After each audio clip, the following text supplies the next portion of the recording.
Good evening and welcome to the June 28th meeting of the regular session of City Council.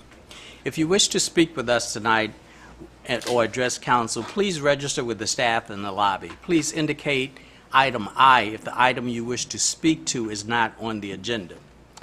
We have a light system on our podium. After you give your name and address, the green light will appear. At the end of 2 minutes, the yellow light, and at the end of 3 minutes, the red light, and we ask that you promptly take your seat. The city code identifies the procedure for citizen participation regarding items on tonight's council agenda and provides the opportunity for citizens to address city council on matters that are germane to the business of council. Matters that are germane to the business of council means matters that the city council by law is empowered to act upon. This does not include announcements that are personal to you, your business, or your organization, including campaign information. Copies of the city ordinance regarding citizen participation can be found at the desk in the lobby. If you intend to address council this evening, please pick up and review a copy of that ordinance. We also ask at this time if you would please silence your phones. Prior to the beginning of the business portion of the meeting, Pastor Natalie Chamberlain with the Hilton Christian Church will provide an invocation to the council. Afterwards, Councilman Harris will lead us in the pledge. It is the practice of council members to stand for the invocation and the Pledge of Allegiance. Those who also wish to stand are welcome, but are under no obligation to do so.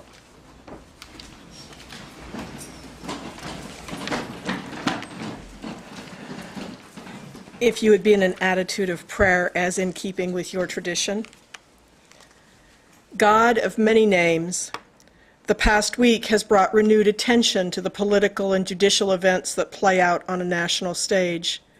This evening, though, we gather as servants of the people of Newport News. Our focus is our city and local needs. We pray for the city and its citizens, for the women and men of this body, for other leaders around our community who will address this body tonight, for those charged with informing our people of any actions taken, and for all who are touched by the deliberations here. We ask your blessings on Paul and Rosemary Tribble. May your grace abound to them. We also ask your blessing on the women of the soccer and softball teams, praying that you will give them continued grace in their accomplishments. So much of the business of this body is mundane work of ordering the household that is Newport News. Help us to have the focus to deal with this work as the important task that it is. May your wisdom and creativity enliven the members of this council in the details of ordinances covering zoning, leasing, easements, and city codes. Help each recognize that their actions touch lives. For the resolution for grant funding, we ask your grace in providing funds. For the Airbnb issue that we raised tonight, we ask extra wisdom and grace for everyone, and we pray that good may come. Help each one to remember that they are called to be a servant and not to be served. Guide and keep us so that we might work together for the good of the people of Newport News. Amen. Amen. Please join me as we recite the pledge. I pledge allegiance to the flag of the United States of America and to the republic for which it stands, one nation, under God, indivisible, with liberty and justice for all. Thank you, ma'am.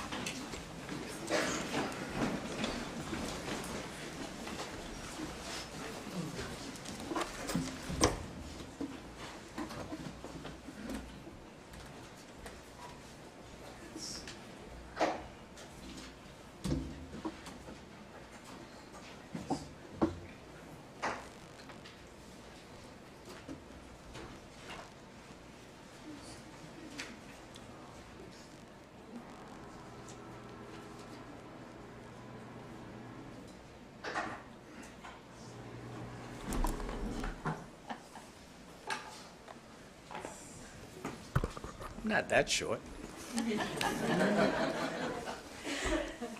I'd like to invite Christopher Newport University President Paul S. Tribble to join me, please. And any family, absolutely.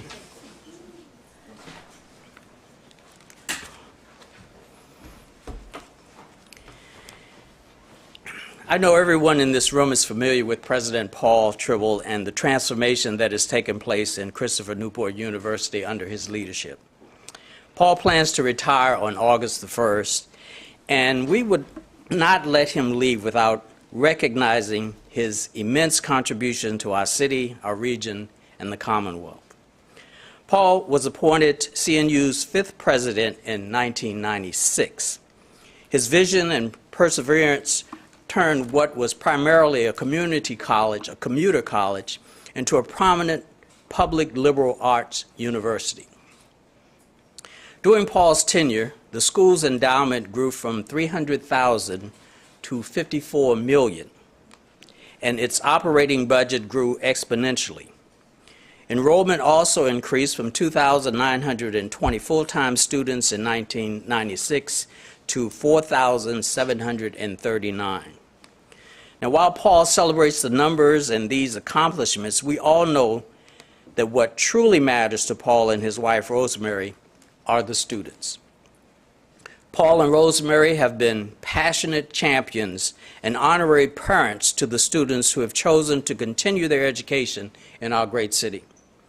Paul has also dedicated himself to creating opportunities for Newport News Public School students to engage in learning opportunities and prepare for college. First-generation students are now enrolled in CNU with bright futures ahead of them, thanks to Paul's creation of the Community Captains Program. We now have a short video that highlights the transformation that has taken place at Christopher Newport University, thanks to President Paul Tribble.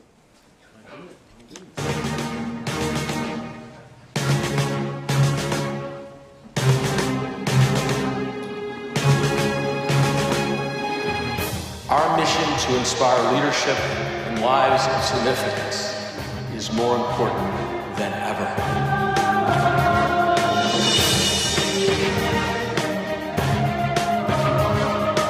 We want our students to lead and serve and love and engage, set the world on fire.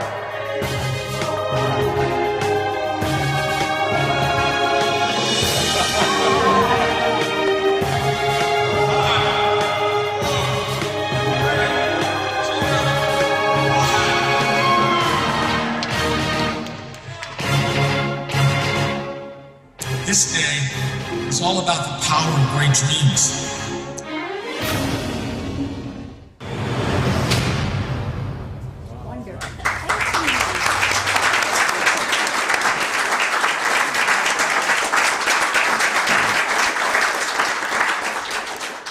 What a legacy.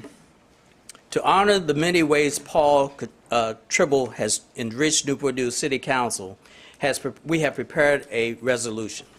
And here's the resolution. Whereas the City Council of Newport News, Virginia wishes to honor and recognize Paul S. Tribble, Jr. for more than 26 years of distinguished service as the president of Christopher Newport University. And whereas Paul S. Tribble, Jr. has made many valuable contributions to Christopher Newport University, the City of Newport News, the Hampton Roads region, and the Commonwealth of Virginia, which this council wishes to recognize. And whereas Paul S. Tribble, Jr. served as Commonwealth's attorney for Essex County from 1974 to 1976, he continued his public service by representing the Commonwealth of Virginia in the United States House of Representatives from 1977 to 1983, and in the United States Senate from 1983 to 1989. And whereas Paul S. Tribble, Jr. was appointed president of Christopher Newport University on January the 2nd, 1996, and under his leadership, the university has undergone dramatic physical and academic transformations.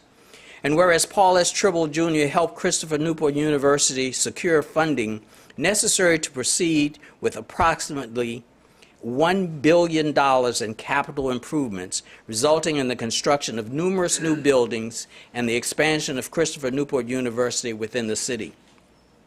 And whereas Paul S. Tribble Jr.'s commitment to providing a first-rate liberal arts education led to significant changes and improvements in Christopher Newport University's academic programs and reputation. And during his tenure, the average SAT scores and grade point average of entering freshmen increased substantially. Applications increased sevenfold. Enrollment increased, and the university's four-year graduation rate is now one of the highest in all public colleges and universities in the United States. And whereas Paul S. Tribble Jr. oversaw the creation of the Ferguson Center for the Performing Arts and Mary M. Togler Fine Arts Center and the Christopher Newport University Center for Community Engagement, enriching the cultural landscape of the community and providing opportunities for the students to perform valuable community service.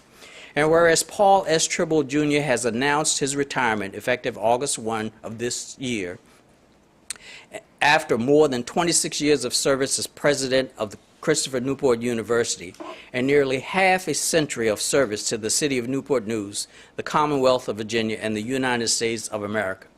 Now, therefore, be it resolved by the Council of the City of Newport News, Virginia, that one, that it hereby recognizes Paul S. Tribble Jr. upon his retirement from the position of president of Christopher Newport University, that it expresses deep gratitude and heartfelt appreciation to Paul S. Tribble Jr. for his leadership and his tireless efforts toward the betterment of Christopher Newport University and the city of Newport News. And three, that a copy of this resolution be spread upon the records of this body, and that a copy be delivered to Paul S. Jr. as a token of respect and warm appreciation to this council and the citizens of Newport News. And lastly, that this resolution shall be effect on and after the date of its adoption, June the 14th, 2022. And here is that resolution. Oh my goodness, thank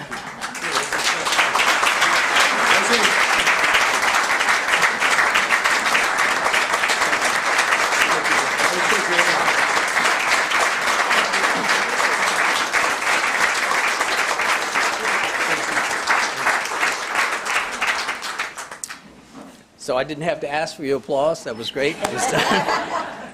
So now, Paul, we wanted to get something as a token of our appreciation, and it's not easy to shop for a university president, a former U.S. senator, and a member of the House of Representatives. So you've done all of that, and I'm sure you have plenty of mementos to prove that. We did get you one thing you don't have. Your visionary leadership has altered the landscape and the reputation of Newport News. You dedicated yourself to developing one of the most highly regarded universities on the East Coast. You persevered through the challenges that you faced and created incredible opportunities for learners of all ages from across the country. And when you retire, you will leave an indelible legacy in our city. You will forever be known as Newport News' trailblazer and champion. To recognize this, I am proud to present you with a key to the city.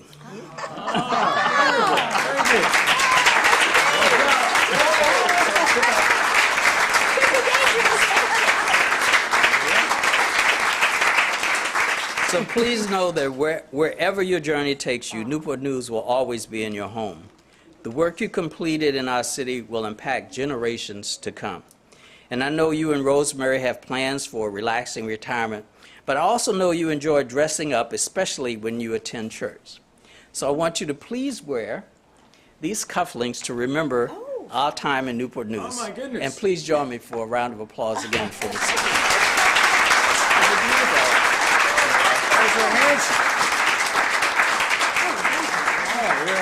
They're lovely. And you have a pair with the city's emblem. Oh my goodness, I will wear them proudly. Thank you, my dear friend. Here we go.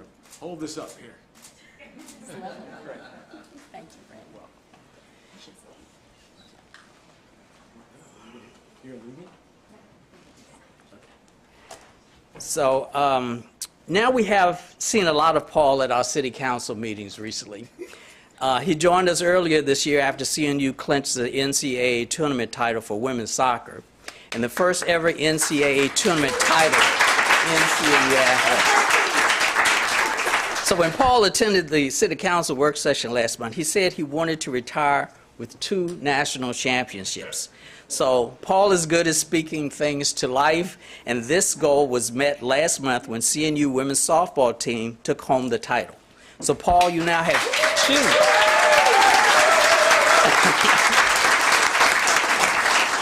So these signs will be prominent in Newport News for all to see. Oh, that's and wonderful. what a way to retire, right?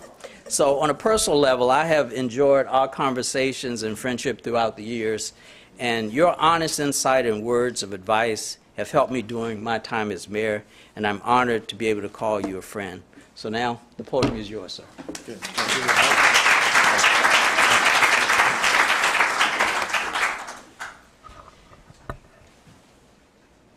I'm absolutely honored by this evening, and I'm so grateful for the invitation for Rosemary and for me to be here tonight. I wanted Rosemary to be at my side. I usually send her ahead of me, as you know, but she's instructed and inspired everything that I've ever hoped for, dreamed, or accomplished in our life, and we've been married now for 50 years.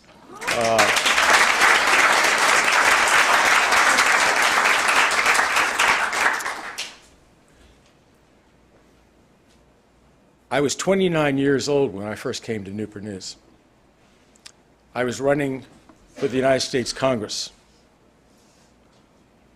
And I began to introduce myself by going to the shipyard gates and did so for 26 weeks in a row. Standing at the gates, shaking hands. Early on, no one knew who I was and nobody cared. And then after several weeks, there was a glint of recognition. And then finally, a word of encouragement. And then, days before the election, real enthusiasm. And I looked at Rosemary and I said, you know, we might win this thing. We did by the narrowest of margins. But that's how my love affair with this community began. 50 years ago. And during those years, I've had extraordinary opportunities to lead and serve the city and fall further in love with this city. And when I had the chance to go to Christopher Newport,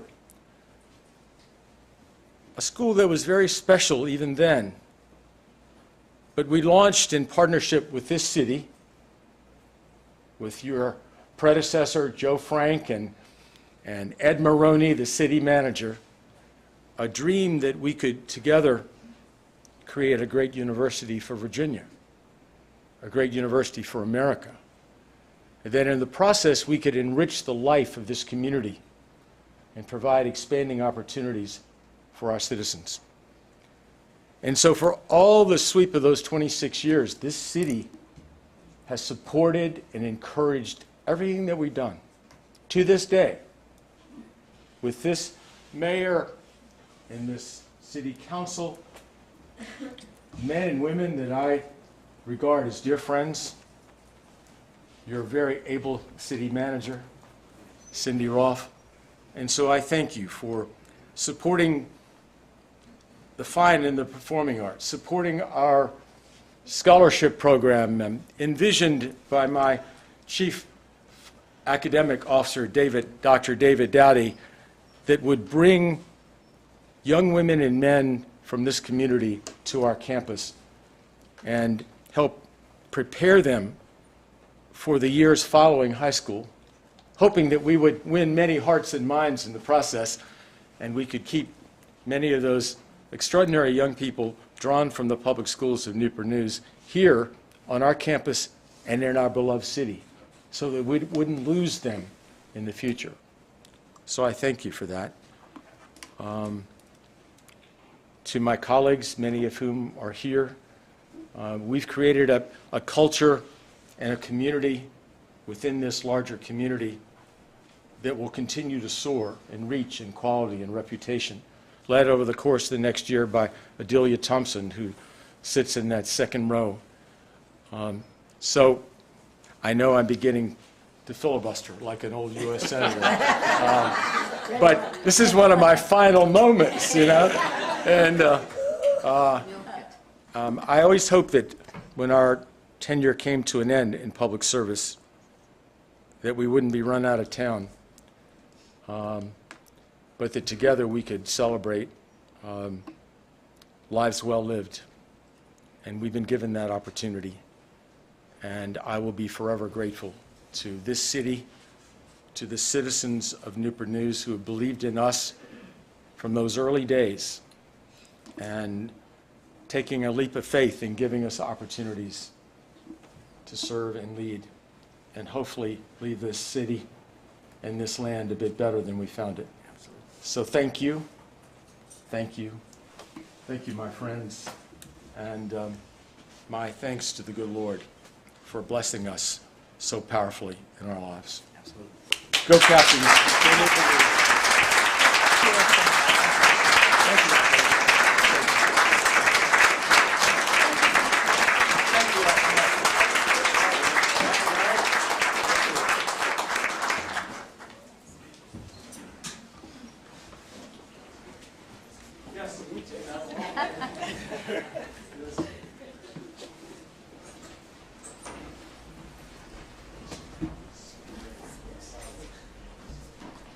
I was about to say, run.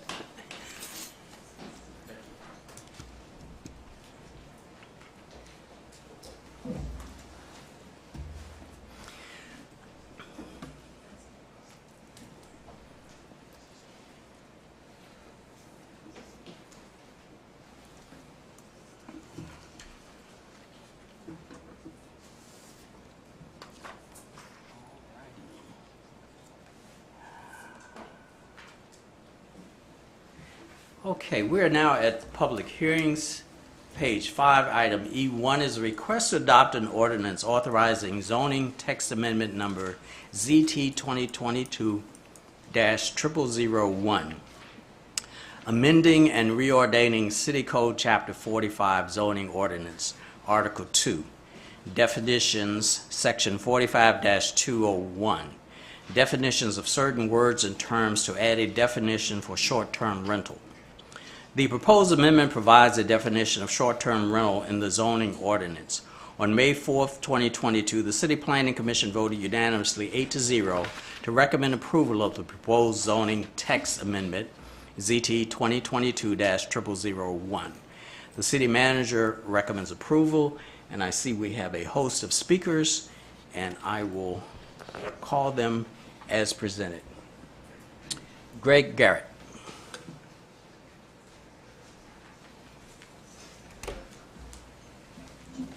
Good evening.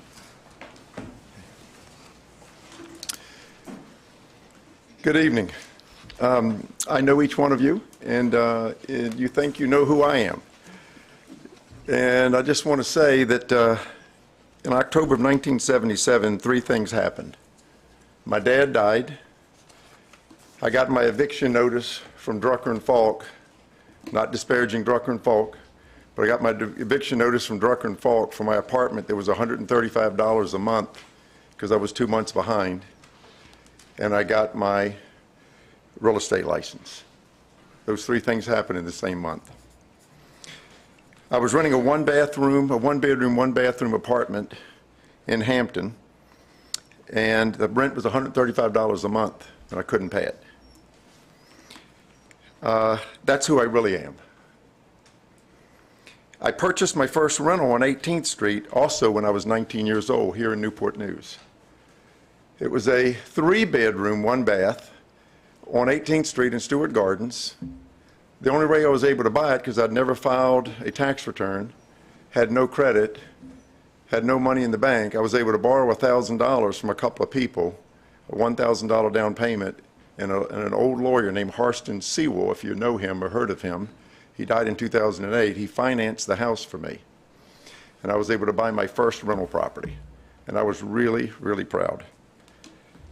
So what happened? I continued to work on it, improved it with the $1,000 down payment, and just kept going. Kept buying other rental properties and kept growing. I spent many hours doing all of that and just kept going. But now, fast forward 40 years, I have 6 businesses here in Newport News with approximately 150 employees and agents.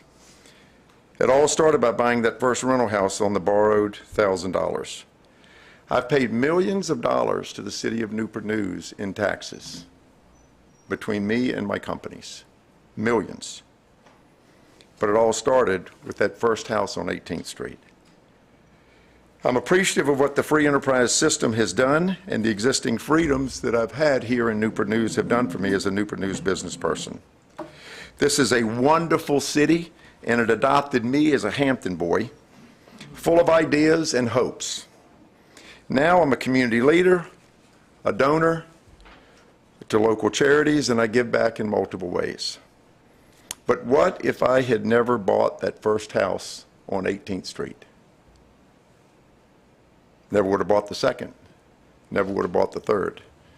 Nothing would have happened. I don't know what I would have done. Maybe would I gotten evicted a second time or a third time. Don't know. We don't know.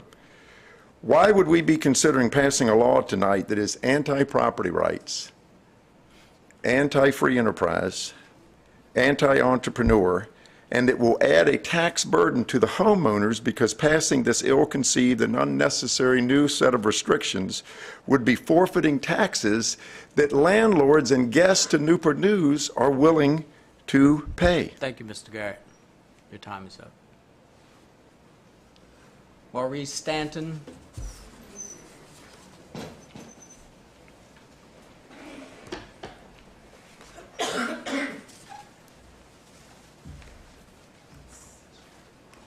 Good evening. Good evening. Hello, ladies and gentlemen. My name is Maurice, and hello, members of the council. I'm here tonight just to speak about some legislation that you're trying to pass. And any time that the legislation or a body like this here takes the time to listen to its people, we certainly appreciate that. So I want to thank you for that. In any event, with that being said, my hope is to make every effort to be very concise and straight to the point. A lot of people are going to be echoing the same sentiments shortly, so I'm going to be real short and simple. So simply stated, we think it would be a terrible law. We think it's far too reaching and truly infringes on the liberties of investors, want-to-be investors, families, and just people with good hearts. Yes, people with good hearts. Those who want to help their family members, friends, strangers, who find themselves most likely in these unfortunate circumstances. And the next thing, who are they going to turn to? Well, they're going to turn to their brother's keeper. Now, some selfish people might not think that they're their brother's keeper, but most good people realize that they are. So, whether they realize it or not, a lot of them are learning, like from this pandemic and different other things that's taking place, that they are their brother's keeper. Well, we don't want to infringe on that. And when we see certain things like the pandemic, floods, hurricanes, the unfortunate saga of the divorced parent forced to do so much with so little, why do we want to infringe on that? When these things happen, you really don't have time to go through the red tape to say, hey, well, you know, we really can't let you stay here. We can let these two stay here, but no, you two got to go somewhere else. And then a lot of times when these type of situations happen, if they can't turn to their brother's keeper or turn to their family members or turn to some of these business owners and things that's in the city, where are they going to go? And if the hotels and everything are filled, where are they going to go? They're going to turn to the brother's keeper. And then when you're talking about, like using the pandemic as an example, out of nowhere, you have family members, friends, even strangers that you had to help in your house just because you wanted to be a good person. And we all know about the historical account of the Good Samaritan. When a lot of people want to be a good Samaritan, you shouldn't infringe that right. I mean, as a military person serving in different parts of the country, different parts of the world, I mean, when I was young then, we would go home, take about 3 or 4 people, and Mom would have a big meal, and we would all be there. We certainly would have broke this law a lot of times. We don't want to infringe on that. Now, I gave you a good example as to how some people would go home and use that circumstance, but when you're talking about the pandemic, floods, and that type of thing, hurricanes, that's pretty bad. So, Thank you, Mrs. Stanton. in short, I'd just like to say, don't pass this here law. It's too infringing, and thank you for your time. Susan Bruce Ross. Good evening. Members of the council, thank you for having me tonight. I'm in opposition of this short-term rental ordinance, and I come to you representing military personnel in this area. I am a 25-year Navy veteran, and Dr. Price, I see that you're a dentist, and I was also a dental assistant during my time in the Navy. And one thing that we did as the healthcare team for our patients is that we don't extract viable teeth. And that when we extract viable teeth, it will cause a domino effect in the mouth, which could cause problems with the person's health overall. And members of the council, this ordinance of not allowing the short-term rentals is like extracting teeth. And I'll close the gap on why that is. This infringement on property rights has a direct impact on military families in this community right here in Newport News, who may be looking to become entrepreneurs, who may be looking to invest. 25, 30 years ago, when I was in the Navy, we didn't have the internet. We couldn't go on the internet. If you were a junior sailor or a junior military person, you didn't know how to invest your money. That information wasn't out there. Well, it's not like that anymore. Now, young people coming into the military and people who want to retire know how to invest their money. They have ideas. They want to become entrepreneurs. They want to invest in the community of which they live in. And Virginia already, this is not a secret, Virginia already has a problem with people who come to be stationed here leave after they retire. So what happens is they take that information with them. People that could be in this community, serving this community, working in this community, they leave. And we don't want to give them one more reason to leave by not allowing them to exercise their entrepreneurship or their ability to have rights over their property.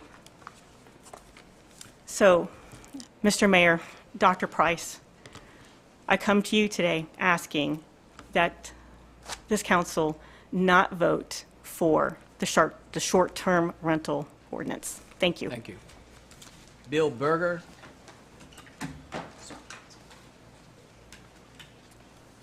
Good evening. Good evening, members of the council. Thank you for listening to us tonight. I'd also like to come and speak in opposition to this, this idea. I come actually to speak as a user of short-term rentals. I travel about 50% for my business. I stay in hotels all the time, but when my family and I travel, we stay at short-term rentals because that puts us into the community. We become part of it. We participate. We go to the small businesses around us. We feel like we're part of the community when we go to a short-term rental. I've also been a owner of long-term rentals in the past. And when I had those properties, I lost control pretty much while those long-term rentals were in there. I had very limited ability to affect what was going on in the property. Short-term rentals are getting reviews on an almost weekly basis.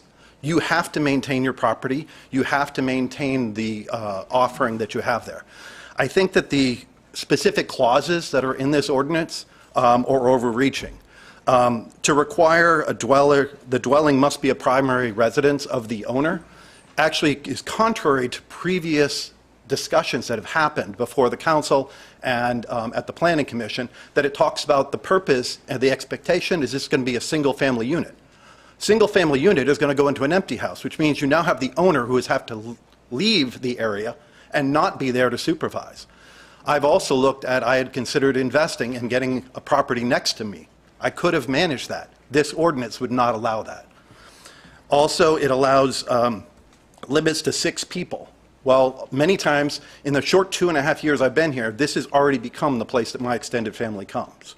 On both sides of the family. We have families that come in. So 2 adults, 2 kids come in. I recommend that you consider maybe it's still 2 people per bedroom, but either some of the houses are bigger or kids are young, you could say 2 per bedroom plus 2. Kids will sleep on the couches, but you can bring the family members in. There's ways that you can make this able that people can come in. The requirement for off-street parking comes from a discussion back in 1979 from Ms. Stodgel and Ms. Choros, who stated that there's a current requirement for 2 parking spots per residence. That does not carry over in all neighborhoods. I live in Hilton Village. 1 parking spot is a luxury. So no Airbnbs, no short-term rentals will be allowed in Hilton Village, probably one of the most walkable areas in the city. Last thing, a log of all occupants is a vague term. Does that mean that you have to have the names and phone numbers of every kid? Or are you talking about the responsible person? I just think that the wording that's been chosen and the wording that's been presented to you is overreaching, and it's not hitting the point of what the previous discussions have been. So thank you for your time. Thank you. Nicole Pace. Nicole Pace. Hi, good evening. This was very special. I was a CNU graduate and I didn't know this was happening, so thanks for having me for that. I'm also here to speak in opposition, but also to just bring some suggestions. I own a company called Sojourn, and we are a professional white glove furnished rental property management company, and we manage from New Jersey down to North Carolina, but primarily from Washington, D.C. to Virginia Beach.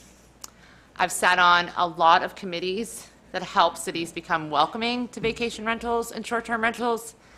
My company is the white glove standard in safety for short-term rentals. We're partnered with Lloyd's of London for fraud and security checks, for identity checks. We're partnered with Noise Aware for keeping the noise down in the neighborhoods. We have counseled DC on safety measures. We've worked with Norfolk on their safety measures. So if this bill were to not pass tonight, I would like to become a member of this and a resource to your community. I think there's a really great way to make Newport News a welcoming vacation rental area. It doesn't have to be overran with investors and hundreds of multifamily short-term rental units, but to take away the ability to have a home as a vacation rental would really be a disservice to such a great city with such great access. And to the beaches and the amusement parks and all the things going on here.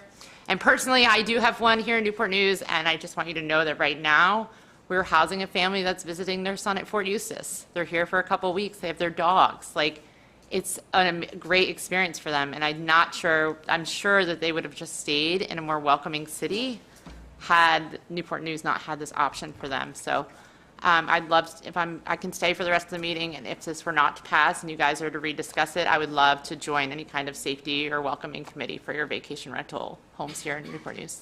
Thank you. Thanks. Nahum Studevant.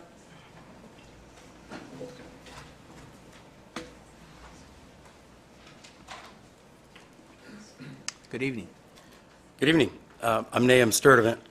I run a company called Sturdivant Construction on 708 Gumrock Court in Newport News. So I'll share with you my view of the elephant, and thank you for your time. In 2008, when we had the recessionary time, I saw my construction world change dramatically.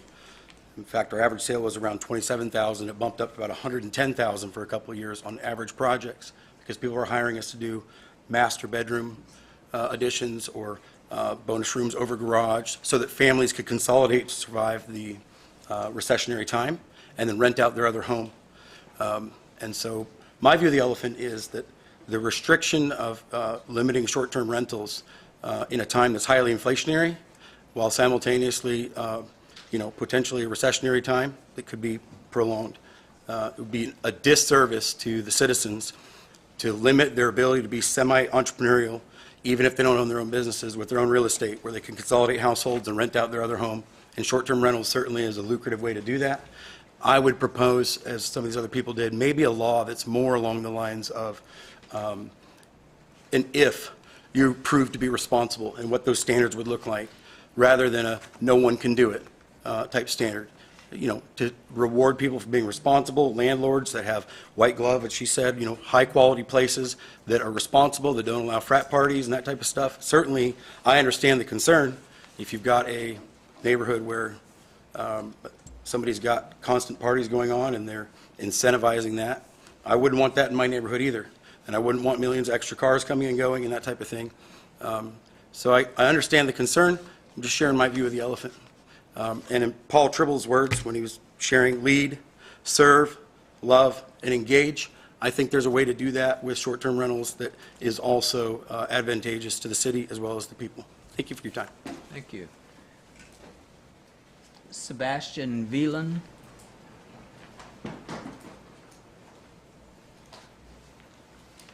Good evening. Good Thank you evening. for your time. I'm here this evening as a contractor here in the Hampton Roads area, based out of Yorktown.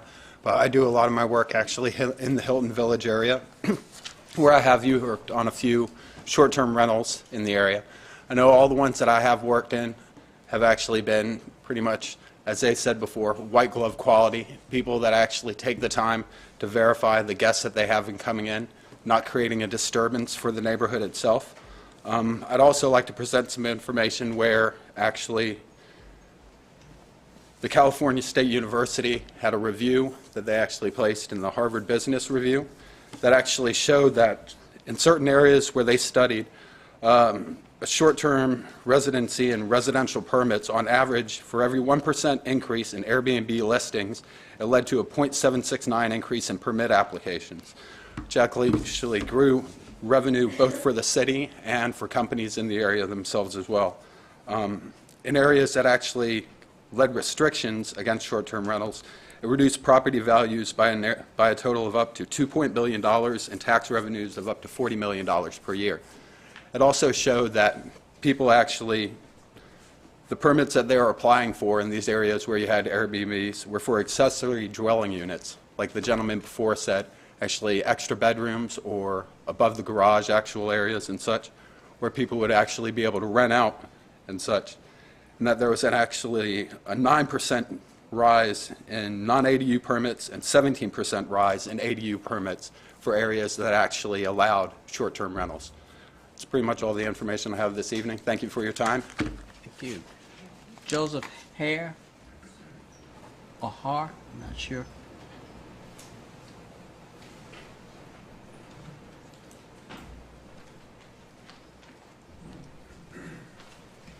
Good evening. Good evening. Joe Har. Everyone pretty much covered all the things I was going to say, but I can tell you about some personal experience. So I got one short-term rental here in Newport News, and it makes me good money. I put like 90,000 bucks into it of my own money. So if it was like banned, that would be really bad. I don't know. Have you guys ever stayed in an Airbnb? Any of you guys? Did you throw a kick-ass party? Probably not. I get a lot of families.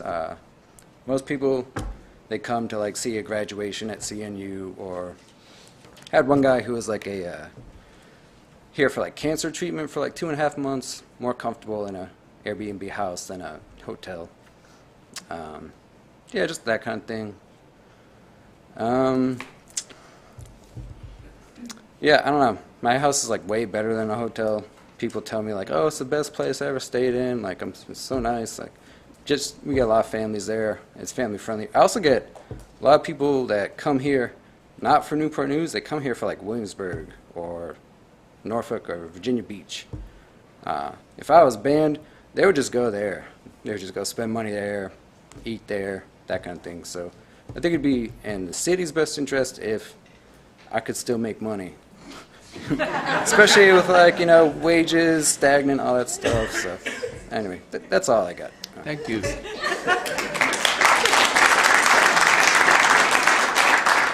Leah Llewellyn.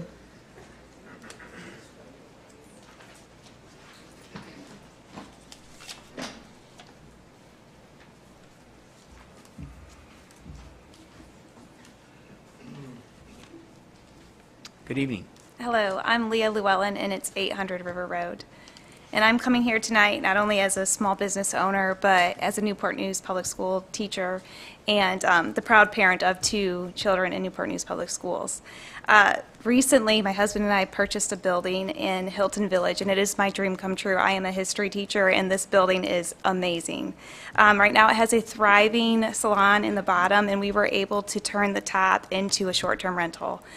And we started at the end of the school year, and we've met some really great people who have come to stay with us, but 100% of our guests have eaten at local small business restaurants in the neighborhood, and they have commented on it. But the most important thing to us is the relationship that we have built with these people. We have built a relationship with them personally, but also through Newport News. Like, it really is an amazing place, and it's been an honor to advertise that to others.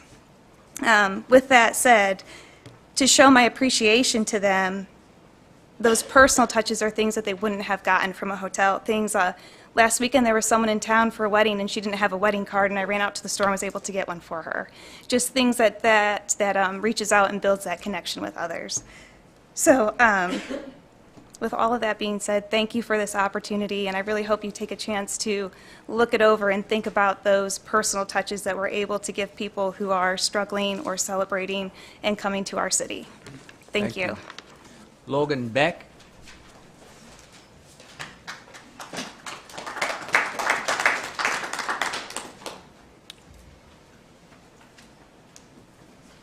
Good evening. Good evening. How y'all doing? It's an honor to be here. Short-term rental ordinance, I do not like it, and I want to give you my reason why. So right now I rent a short-term rental, and I got a great landlord, and he's more of my boss as well, and he's given me a great opportunity to learn stuff that I didn't have the opportunity to when I was younger, like fatherhood stuff and how to mow lawn, stuff of that sort. But with that being said, he asked if I had any friends of the same sort that just didn't have much, didn't have much like great upbringings, and give them the same opportunity that I was blessed to receive and help them out as well and help them with that sort. And so if this were to be proposed and to fall through, we wouldn't be able to rent out the rest of our bedrooms with all my friends that also need help. So that would like take away the opportunity from helping a bunch of other people too, and that would be unfortunate, wouldn't it? But with where I stand, I don't agree with it, and I hope it doesn't fall through, because then we won't be able to help my fellow friends that need the guidance that I need. And that's what I had to say. Thank you. Thank you.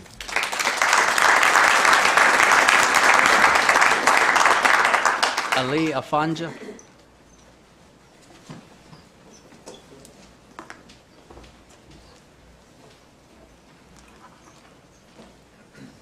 Good evening. Good evening. Good evening, ladies and gentlemen. My name is Ali Afanja. I'm an Airbnb host residing in Hampton, and I would like to speak to you about the benefits of Airbnb that I observed in my community and in my own life. In the 3 years that I've hosted properties serving Airbnb guests, I've noticed a positive impact on members of my community from all walks of life. To illustrate this, I would like to tell you a story.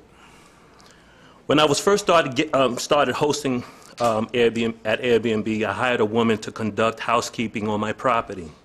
As my business grew and our maintenance needs became more complex, my housekeeper found greater success. Eventually, the work became too much for one person to handle on her own, and she decided to hire her own employee to assist in her work. My housekeeper's assistant was nearly homeless and in desperate need of income when she was hired. Now she's financially secure and no longer afraid of where her next meal will come from. It is thanks to the success of this business and the economic stimulus it's brought that this has become possible. This is just one story of how Airbnb hosting has benefited everyday members of our community, though I can share many more. Speaking for myself, as a young black entrepreneur in Hampton, hosting for Airbnb has offered me greater opportunity to build wealth, employ members of my community, and provide support to fellow black-owned businesses in my area. Speaking as a prominent member of my community, I'm regularly engaged with my local business owners and economic leaders. Repeatedly, I'm told visitors who come into our city increase the business brought to nearby restaurants and shops. When a guest stays at a hotel, he or she is often removed from many of our grassroots locations. By staying in properties that we own in neighborhoods we care about, they shop locally and get a taste of what our great community has to offer. I do support a degree of regulation in our industry. A regulatory body can ensure that our Airbnb hosts are local residents with real investment in our community. Those of us who want to see our economy thrive, our homeowners satisfied, and our community an attractive beacon for those who want to visit. Airbnb provides a stimulus of funding through our host tax contributions the increased fusion of business to our local entrepreneurs, and an opportunity to employ many locals to help maintain this work. It has been my pleasure to share my experience with you, and I hope my words have resonated with the council. I'm grateful for your time and careful consideration. Thank you. Thank you.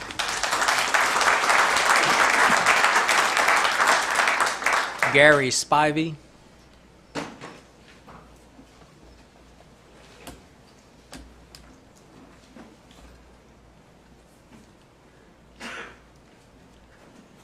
Good afternoon, ladies and gentlemen. Good evening. My name's Gary Spivey, 108 Bondwood Road, Hampton, Virginia. I don't know how these folks come up without any notes. I use Google to get home. But I've worked in Newport News for 46 years, retired Newport News Shipbuilding, went to the apprentice school. And I was thinking about getting into the rental industry, and for some of these apprentice boys that come from out of town, and one of the things that would deter me is I probably ain't going to live with these guys because they're party animals, some of them. But I think that this would not be a good resolution, in my opinion. And thank you, ladies and gentlemen, because some of y'all, or all of you, some of you, I see your feedback, and I appreciate that. It means a lot to me. Another item, and like I said, I got to use my notes or I'll get lost. It's a, I don't know what.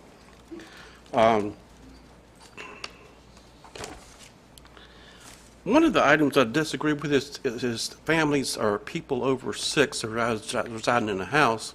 In the case of maybe possibly a single mother that's got, more kids or something, and then the father comes in, I think that would be a negative impact right there. Also, it looks like from what I looked at, this resolution that restricts budding enterprises by restricting, that would not let me, a retired person, make an extra few bucks, because we make good money coming in, but dang, it's tight. So I'm looking to make a few extra bucks. In the 180 days appendix, that kind of looks like, well, that's going to kill my apprentice boys. That's going to kill them because they're here for 4 years. And I really want to help them guys out. Let's see what else I got. That's my notes. I appreciate you for giving me time. And like I said, I'll be 66 next month. I ain't never did this, but it's exciting. Thank you for taking this into consideration. Thank you, sir. God bless America. Amen.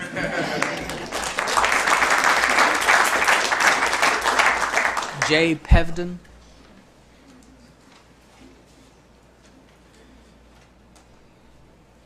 Jay Pevden. It could be. It's spelled P-V-D in here. My writing's terrible. Good evening, sir.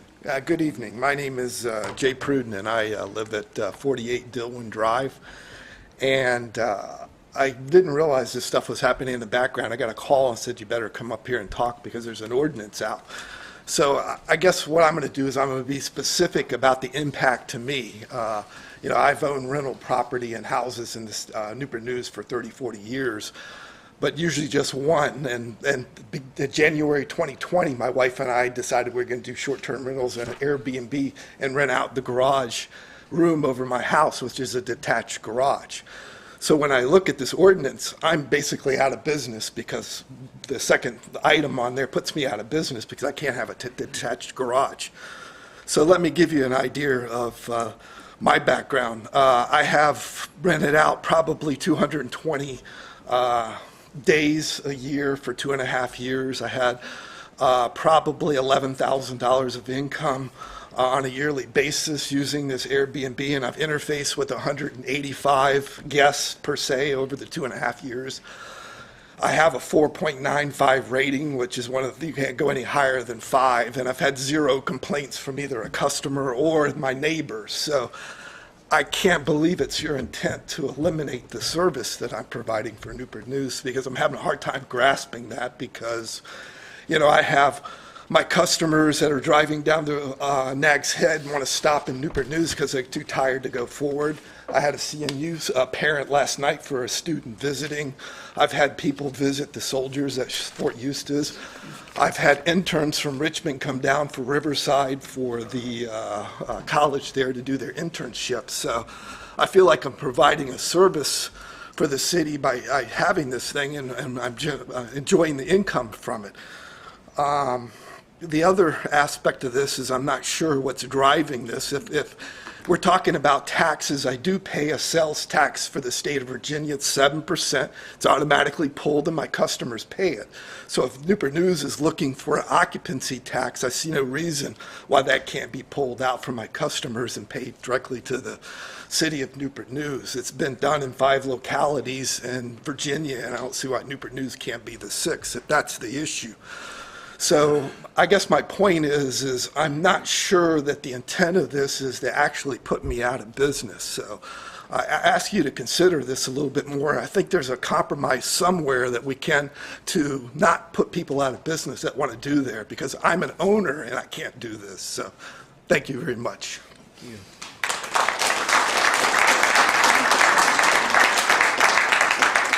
Benjamin Marler.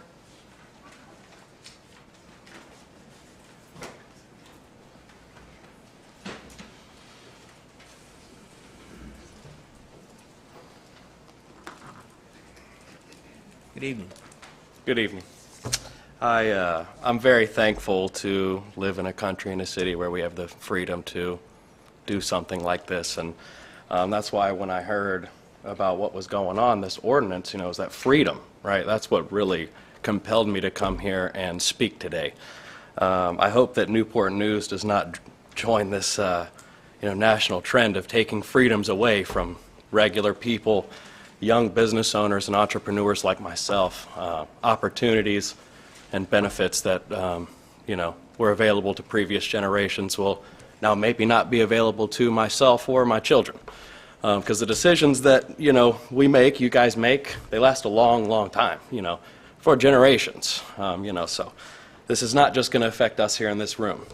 It's going to be a long, long, long line of effect this will have. I think that a lot of the issues, a lot of the stuff that I was going to mention has been mentioned, but I think that a lot of the language in this amendment is painted with very broad brushstrokes.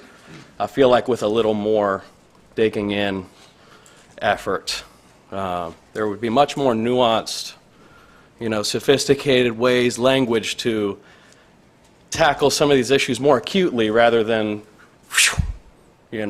y'all can't do this, right? I do not remember her name, but the lady who gave the prayer, she mentioned us maintaining this house of Newport News, and what do kids do when you tell them no, right? It's like the farther you push things underground, the more you say you can't. Oh, excuse me.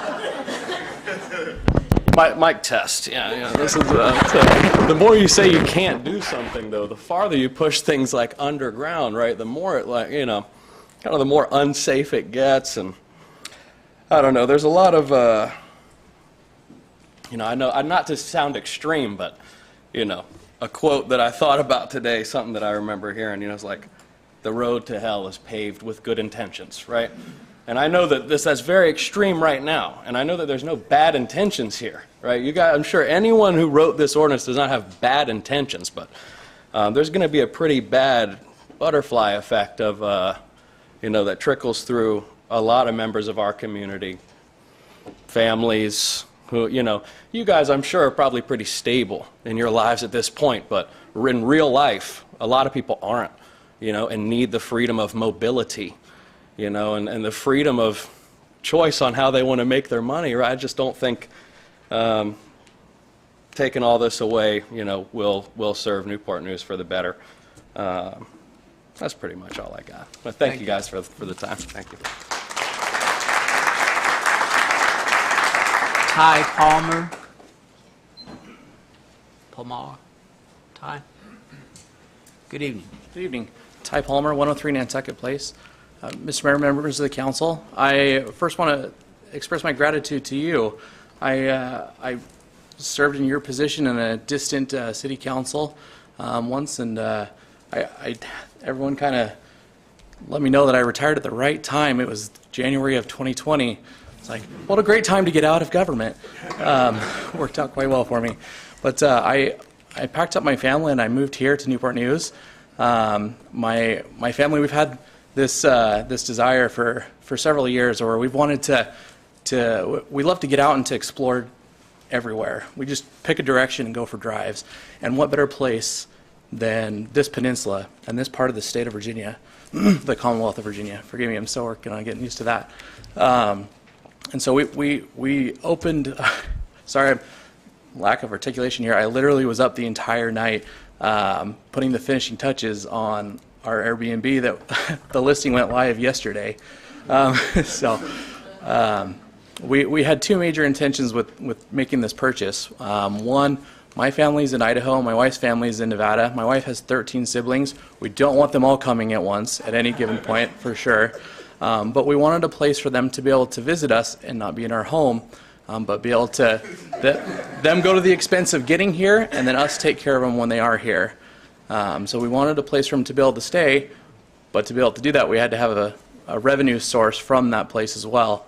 And so we thought, what a great opportunity to have a place for our family to stay, and also an opportunity to have kind of a captive audience to introduce and welcome people into this part of Virginia, and share with them the wonderful things that surround us here. And so we've used it kind of as a family business plan, at least. The bookings just came pouring in. The first one was coming to a graduation at Fort Eustis. The next one was visiting Yorktown, Jamestown, and Colonial Williamsburg. And the next one, hopefully, if we're able to keep the listing, they'll be able to. They're going to stay here instead of just heading right on down to Virginia Beach. We're able to capture some of those dollars here in town. And so the hardest part for me, the only thing that would make it not work, I would jump through any hoops necessary. The only one that would completely make it not work is if I have to occupy it half the year. So that's, if you can work through that one. I live in town, I take care of it myself. If we can figure out how to handle that one, I'll deal with the rest. I'll make it work. Thanks for your time. I just want to add to that. You know you're on Channel 48. I hope your family is not watching to hear what you said about that. Yeah, no, they're. Yeah, in Nevada. Away from the channel. No, well, they're in Vegas. They have other more different things, different forms of entertainment. But my kids, my twin 8-year-olds and my 6-year-old and my 5-year-old, they are watching. Thank you.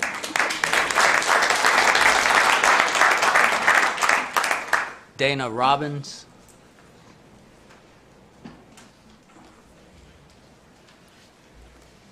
Good evening, members of City Council. I'm Dana Robbins at 9806 River Road. Thanks for allowing me to be here and speak this evening. I'm going to go really quick because I got a lot to say. I am sure you all received my email to City Council and to each of you individually, where I listed a lot of the reasons why I feel that the proposed regulations are far too restrictive and severely limiting income that could come to the city of Newport News. I hope that you'll vote against these restrictive regulations, which will not allow me to run my Airbnbs, which I do with great pride and success. I can tell you, for the past 2 summers, 1/3 of my guests, totaling over 79 nights here just during the summer, stayed because they were going between Williamsburg and Virginia Beach, and they chose to stay midway in Newport News. Do you know who capitalized because of that? Indulge Bakery and Bistro, Kismet, Circa, and many other local restaurants and eateries here in the area, because I had a place to house them. Because I live right around the corner from my Airbnbs, it is very easy for me to maintain them even though I don't live there. For example, on Saturdays when it's time for my teenagers to cut grass, guess which properties get their grass cut first? Not home, but my Airbnbs, because the platform by which we run them would crucify us far before any city regulation would if we don't keep the properties up to speed. So Considering my son that wanted to be here tonight and who cuts my grass, he wanted me to read this letter. Dear City Council of Newport News, my name is Jackson Robbins and I'm 14 years old. My mom is Dana. I was not able to make it due to a swim meet. I wanted to say that my mom has 2 Airbnbs and I take out the trash, mow the lawn, and sometimes clean it between guests. This is a picture of him cleaning it between guests. Jackson has this to say. If you make it hard for people to have Airbnbs, I would not be able to earn money that would help me with my first car in college. I would not have the opportunity to learn how to run my own successful business like my mom. Both of her Airbnbs are in Hilton, so on and so forth. If the reason you are trying to take them away is because people are having parties and are disruptive to the neighbors, then just have a consequence for that owner, not everyone else that makes money for it. And for example, Airbnbs are a huge part of when my mom retires. Thank you, and I hope we can keep them, Jackson Robbins. And I hope that we can keep them too. I want to offer a solution, and I think that there are a lot of nuances in the restrictions that we can come together in a win for the community, a win for for owners, and a win for the city. So we just need to reconstruct some of the verbiage and meet the goals that we're all trying to meet, which is to bring an income to the city of Newport News. But if you shut down people that and say that we have to live there, you are effectively removing the majority of the income that you could get, because the majority of us, if you have a short-term rental and you do not live in it, raise your hand. And we are a small sampling. Thank you. So, thank you. Mr. Mayor, I have a question. I've been wanting to ask this of all the speakers. Did you register this as a business in the city of Newport News for which you have a business license and pay taxes? So when you reach out to the city of Newport News to ask what you do for a short-term rental, you are told that they are not allowed. Okay, but you're running it as a business, but you've admitted that right here, that you're running it as a business. Correct. So do you have a business license, or are you doing it as a sole proprietor? I'm not trying to be Yeah, condescending. I'm doing it as a sole proprietor I'm just trying to because- understand. Because the city doesn't allow us a way to do that. If you email the city of Newport News and say, how do I pay taxes, they tell us that they are not legal. Oh, okay, so tonight, this ordinance would give you a way to pay taxes? Absolutely. Okay. And we're fine with paying taxes. That's not the problem at all. But you won't get my tax money if you don't allow me to operate the Airbnb. I mean, it was hypothetical, yes, Yeah. but thank you. Yeah, thank you. absolutely. Absolutely. I've not heard anybody say that they were paying taxes. You know, I'm operating this business. I'm actually paying your taxes. Not one person has said that, so I was just Well, curious. actually, there are several in this room who have found out, and Greg, yes, they absolutely do. They absolutely do. Thank you. You just don't provide a platform for us to do so. To register it. Thank you. Trey Lieber? Yeah. Thank you.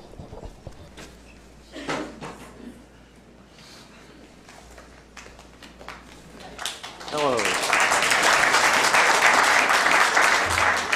My name's Troy Lieber, and I was raised here in Newport News. I've been here almost all of my life. I've left a couple of times, one when I joined the Marine Corps and the other when I got tired of living here. I went out and dabbled at chicken farming. I had 100,000 plus chickens at certain times a year, and but always came home. Could you pull your microphone down so I can hear you better? Yes. Thank you. Is that better? I'm sorry. But always came home to Newport News. I love this town. I've been here all my life. I'm a single father of a 9-year-old boy. And 70 to 80% of my money comes from maintaining, repairing, renovating, mostly short-term rental houses. And I can tell you now, when you walk out the front door in the middle of the day, before we get there, nothing's going on. Yard 2 doors down looks like, you know, trash. Nobody's mowed the grass. The paint's falling off down the street. When we get done with this place, we got the neighbors fixing up their yards. You ever heard of the term keeping up with the Joneses? That's what they're doing. It's an investment.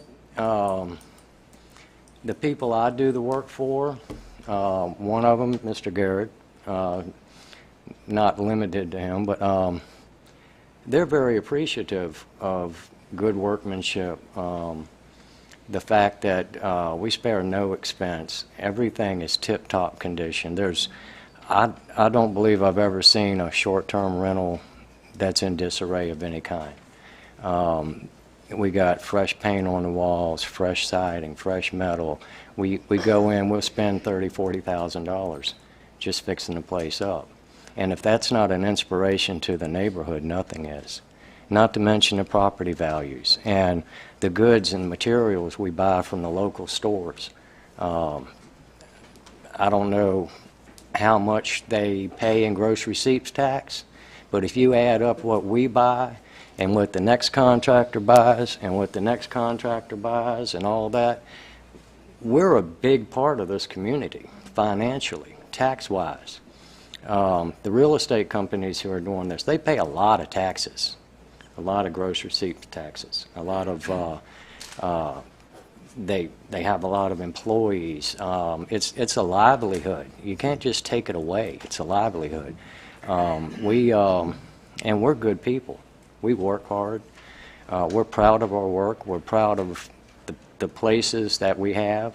The people who stay there are proud to stay there. They feel safe when they stay there versus, having to check into a motel on, some bad block on Jefferson Avenue because they can't find anything else. And we all know there's some bad places up there. Thank you, sir.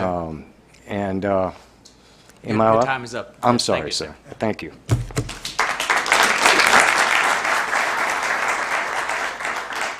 Tiffany B. There's no last name listed. Tiffany? Is there a Tiffany?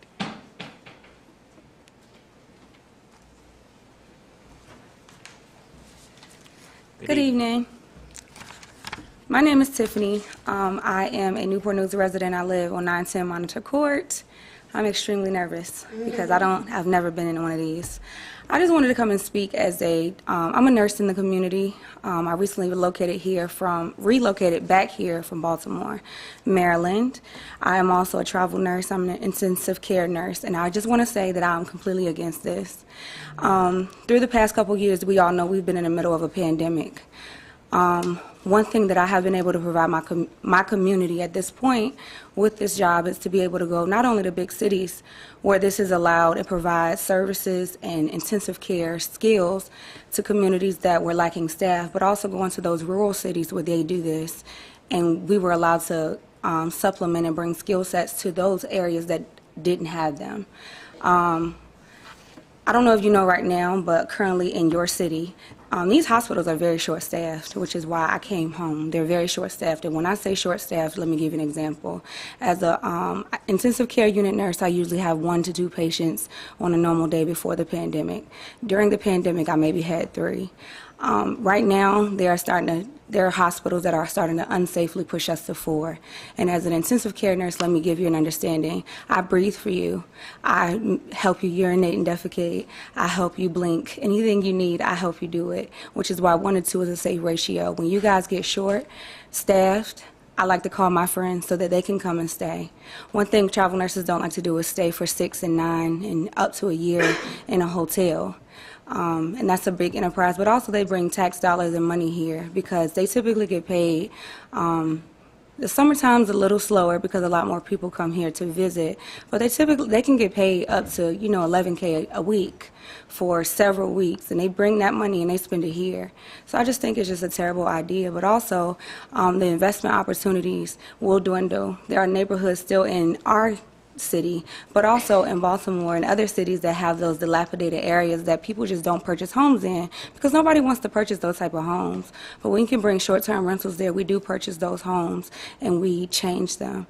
Also, I've just been faced with the unfortunate circumstance of having to choose between being a mom, a primary care mother to my child, and a nurse. And so obviously after serving through this whole pandemic and serving my country as a United States Navy engineer, I've decided that I do want to be a parent to my child first. And starting those Airbnbs have given me the opportunity to do that. And I would like to start them here and bring that money here, but I need to have the opportunity to do that legally. Thank you. Thank you.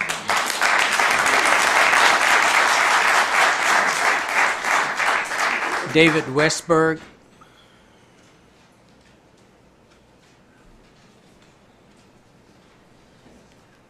Good evening. Hi, how are you? Thank you, council members. My name is David Westberg, and I have a property in Newport News near CNU. I'm here to support the existence of short-term rentals for private homeowners in Newport News. My family is a frequent user of short-term rentals when we go on trips, and we operate one in Hampton. When the committee studied other community short-term rental policies, I'm puzzled why they didn't mention the city of Hampton. That is the city of Hampton. Theirs is straightforward. They have a $50 annual license fee and around a 9% monthly tax. I'm worried if the regulations are too strict, you'll push more people to Hampton and lose potential tax revenues for Newport News. When I rent my Hampton house to other people during the times I'm not there, those people staying at my house will benefit the local restaurants and grocery stores where they buy their food. We're bringing in money into the local community. The same would happen in Newport News too. Airbnb and VBRO screen guests and rate them to help weed out the bad guests. We only rent to families from outside the local area. It's us, the hosts, showing the guests that they are welcomed in Newport News. We maintain our house on a regular basis so our guests give us good ratings. Bad rated houses get kicked off booking websites like Airbnb and VBRO. Also, guests behave so that they don't get a bad rating from the hosts. My main complaint of the proposed regulations is there needs to have flexibility in size of dwellings and number of guests allowed. 6 guest maximum is too small for a large house. Our house in Hampton has 5 bedrooms. More guests means higher rental price and more tax revenue. Maximum guests should be based on the number of bedrooms. Allowing more guests in larger houses allows traveling extended families the ability to stay together under one roof. If one hotel room maximum 6 guests, 5 rooms would be 30 guests. But Airbnb actually regulates no more than 16 guests allowed per rental unit. That's probably why Hampton has no limitations on the number of guests. That's all I have to say. Thank you for your time. Thank you. Chris Haskins.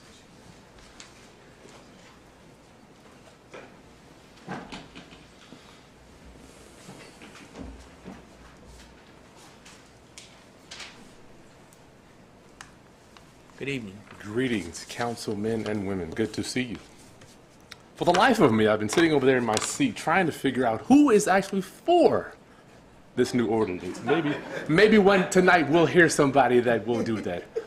I'm Chris Haskins, and my mission and ministry is to raise my people's financial literacy through real estate investing and entrepreneurship. What tonight I think we might be overlooking is that, according to the IRS, there are only 7% of the American population that even own real estate.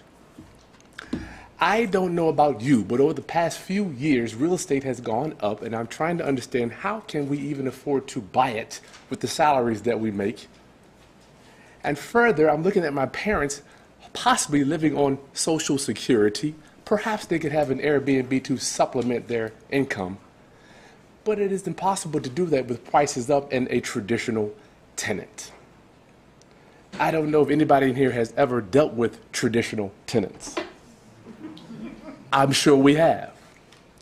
So Airbnb gives us an opportunity to say, hey, as opposed to maybe barely breaking even, maybe I could make a few dollars. The Census Bureau tells us that in Newport News, the median household income is $50,000. That concerns me. And I'm not here necessarily speaking on behalf of myself. I'm speaking on the nameless, faceless, mom, pa's. I do not want them to work their entire life and have nothing to show for it other than living on the system. So Airbnbs give people an opportunity to not only compete with the market rate of the rising real estate prices and make a few dollars at the same time, but have some type of life luxury in older age. The guests that I housed, I had no idea before I started. We do Airbnbs in all different municipalities around Hampton Roads. I had no idea the type of people that are staying in my properties. Cancer patients can't go to a hotel. Even my mom, bless her heart, she suffers from congestive heart failure, can't stay in a hotel, can't be around people. So thank goodness that she can have a short-term rental where she can go and stay, not to be around anybody. So I believe, I am emphatically against the ordinance for short-term rentals that we're talking about here tonight.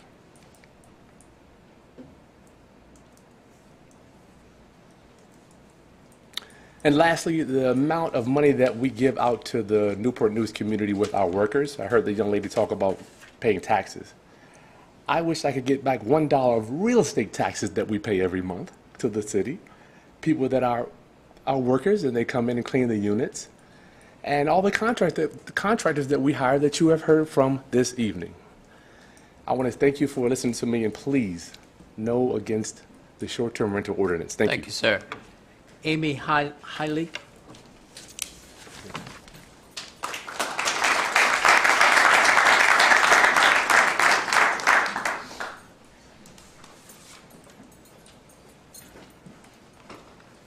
Good evening. Good evening. My name is Amy Heilig, and I'm a homeowner and resident in the city of Newport News. I am also the general manager of a local property management company and have been for the last 16 years. I manage single-family properties as well as short-term rentals. The ordinance that is being proposed will outlaw almost all short-term rentals in Newport News. I would like for you to look at it from a different perspective and the negative impacts this would have for Newport News residents and families. As an example, a working-class family of 4, 2 parents and 2 small school-aged children. This dynamic would also typically include a family pet.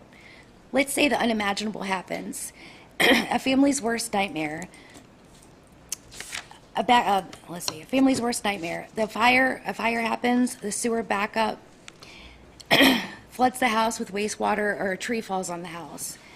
Not only would they be faced with potential loss of personal property and expenses, the first concern of any family is, where are we going to lay our head tonight? A hotel may seem like a viable option, but what about the family pet? Most hotels don't allow pets. Most hotels have cramped small kitchenettes to prepare and cook meals. They have no outside space for children to run and play. Let's say the repairs to the family home take weeks to months to complete, if they're lucky. Imagine being the parents in this scenario, living in a hotel with cramped quarters, nowhere for your children to play, trying to get back some form of daily life, going to work, taking kids to and from school and daycare, making dinner nightly in a space barely large enough to be functional, all while dealing with salvaging your belongings, working with insurance companies, claims adjusters, and contractors. By enacting this law and removing short-term rentals hurts Newport News families. In the scenario I just read, this family of 4, 2 parents, 2 children, and a family dog could easily find a short-term rental in the city of Newport News that accepts pets, has a yard for the children to play, a kitchen to cook and prepare meals. While it may not be the same as a family home, it would feel more like home. Not all short-term rentals in Newport News are occupied by crazy college kids going on spring break. Most short-term rentals are rented by families on vacation, newly relocated employees here for work, and families that have been displaced. I'm asking you to please take every aspect into consideration when making your decision and the negative impact this would have on the residents of our city. Thank you. Marvin France.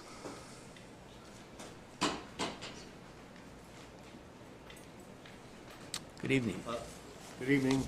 I'm Marvin Franz. I don't have a real long speech at all. I just want to say I'm opposed to this ordinance for short-term rentals. Thank you. Thank you, sir. Sultan Camp. Sultan Camp.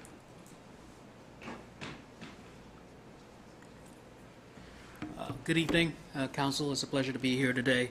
I think we can all agree that Newport News would want to be seen by our national military community and installation commanders as being military friendly.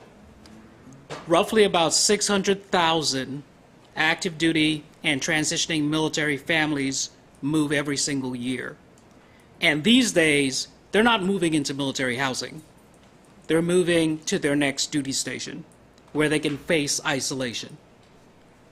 Together, our community can make a real difference in the lives of those men and women who serve, veterans and their families, simply by providing a welcoming atmosphere for them. A stay in a hotel as an only choice for a military family is neither welcoming nor is it convenient. And those of us who have kids can kind of relate to that. Good news travels far, and bad news travels even further. When families do feel a sense of belonging, everything improves. Financial security, mental health, wellness, resilience, and even military retention. And from this area, 16,000 folks exit the military from the Hampton Roads region every single year. As was said before, we would like to keep some of those folks here. You never get a second chance to create a first impression, so I would say let's not miss that opportunity by passing this ordinance. Let's be a welcoming community to our military families.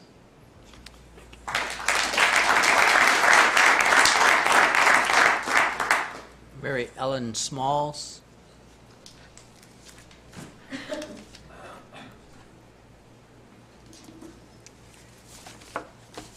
Good evening. Good evening. Ladies and gentlemen of the council, I'm Mary Ellen Smalls. I live in Hampton, but 20 of those of my 40 years on the peninsula has been in Newport News, and I love them both. I am retired after 40 years of, first I was an environmental engineer, civil structural design engineer. I retired after 30 years of Newport News Shipbuilders. So I'm familiar with the civil and the environmental of it all. Presently, I'm contracted as a client service manager to Second Mile LLC. It's an Airbnb sector. I am the owner of CC Clean For You, and yes, I pay taxes, and I do have a license, and CC Paint For You. We service over 50 Airbnb units on the peninsula. I employ men and women who have an eye for detail and enjoy lucrative pay and flexible hours. The short-term rental tool is service our community. We are here to educate on how this tool works for the different types of user rental in hopes of changing some of the restrictive verbiage now being used in this proposal without consideration of the various types of user renter. Other user renters are, as one of the ladies spoke, are medical treatments, user rentals. We have funerals that are user rentals. Families stay near their loved ones. Living with a stranger is not a consideration during disquieting times or mourning. There is a contractor travel renter user. These users are professional men and women in our city working on long-term assignments. These are projects involving around the medical profession, the space program, NASA, which I worked when I first came here in '82, the Army Research and Development, the carriers and submarines and aircrafts and other projects here on the peninsula that service Newport News, Hampton, the peninsula. We have contractor guests who are technicians, logistics experts, riggers, engineers working on new bridge tunnels for the next 6 to 8 months. They're staying in these Airbnb units. There are travel nurses that I've met. They're here. They stay. They have duties for weeks at a time and months. Earlier this year, I had the pleasure of meeting a young electronic project manager. She was on a kidney waiting list. She was able to come home midday, do her home dialysis, and then return to the shipyard to complete her day. Her company rented multiple houses for her team. She and her core team of 8 stayed in a duplex in the Wythe area. These guests were in town for over 90 days. Your time is up. Thank you. Thank you for your time.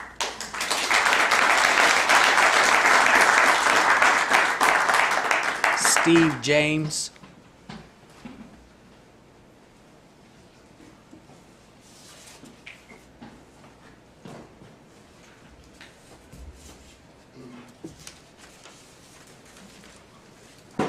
Good evening, Mayor. Good evening, Council. My name is Steve James. I live at 121 Burnham Place in Newport News.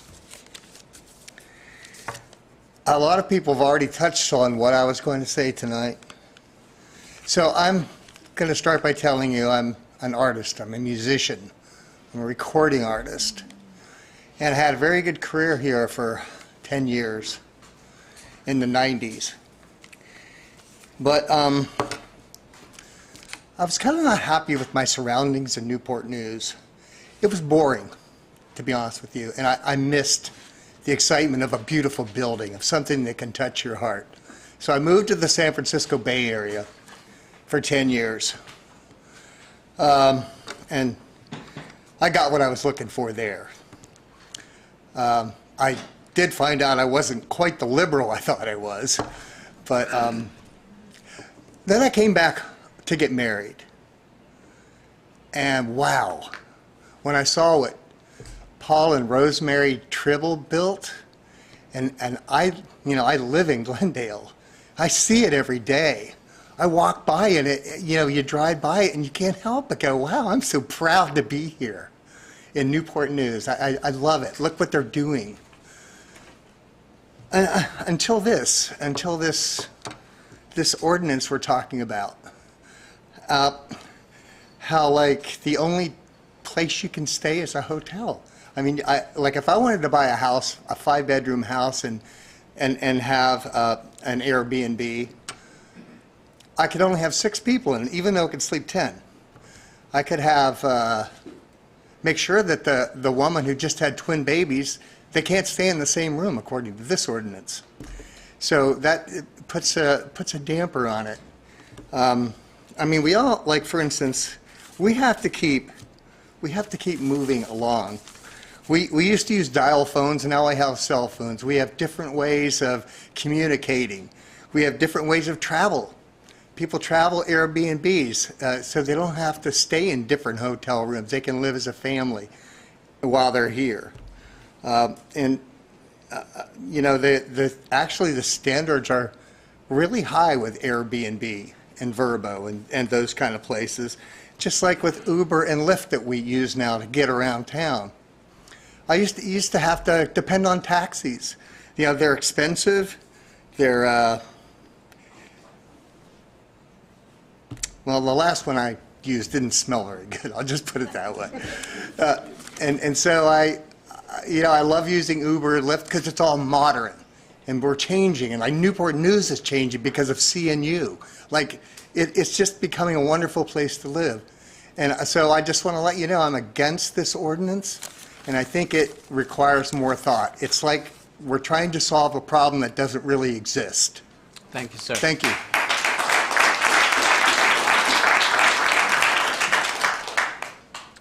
Colin Smalls.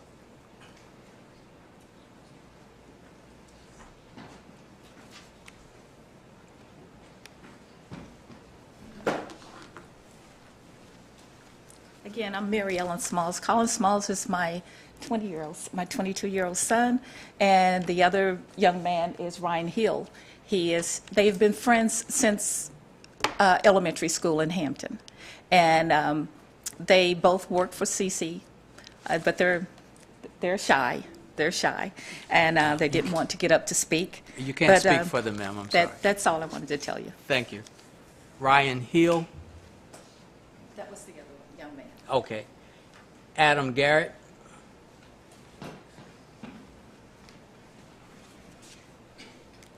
Good evening. Good evening. So I had a little bit more to share this evening, 3 different stories I would like to share, just an abbreviated version of those. The first is from about 5 years ago. I was looking at purchasing my first home. I was working out of an office in Newport News and was primarily considering Hampton or Newport News. One of the reasons why I chose Hampton over Newport News was because the pre-existing law on short-term rentals of Newport News versus Hampton. In Hampton, I registered to do the license, paid the taxes to the city of Hampton, someone was asking about that previously, for short-term rentals, whereas in Newport News, the laws were more restrictive already. So that's one of the abbreviated versions of the stories. The other story that I wanted to share is from a situation with an investor. I'm a real estate agent myself, and an investor was recently asking me, just this month actually, he was going around to different locations, Hampton Roads, Richmond, other states, wondering where he should invest. One of the questions he asked me was, are there any short-term rental restrictions in the area? Because if so, I probably wouldn't consider investing in that community. The third story is from a grandmother. This is a grandmother where she has 3 generations in her home right now. It's more than 6 people. She's considering purchasing a property in Hampton Roads. Specifically, we met at an open house in Newport News. And she's actually, just yesterday, she said that she was concerned about being homeless temporarily in that transitioning time, where she has more than 6 people in the home and she just doesn't know where she's going to go. If Newport News enacts this law, it would really hurt people like that from having that place to transition. And finally, I wanted to just go through and share some of what my dad actually had started to share but wasn't able to finish. Why would we be even considering passing a law tonight without having a stakeholders group assembled that would include short-term rental owners, the Chamber of Commerce, and the Association of Realtors? Why would we even be considering this when, 1, we have no idea how many people have actually complained about short-term rentals? 2, we have no idea how much this is going to cost our city in lost tax revenues. 3, and we have no idea how many small business people this is going to negatively affect or put out of business. If I was 19 years old again, knowing what I know now, my first investment would be a short-term rental. How many others in this room are going to buy their first rental property, possibly turn it into a short-term rental, and begin the process of creating generational wealth for their family, become a business owner, or become the next Newport News business person to pay millions of dollars in taxes to this city, or maybe even start several businesses that end up with hundreds of employees? Why would we do anything to stop the entrepreneurial spirit here in Newport News for everybody in this room to dream bigger dreams and take advantage of the free enterprise system for themselves and their families? Do you know who they are? Thank you, sir. Your time is up. Sorry.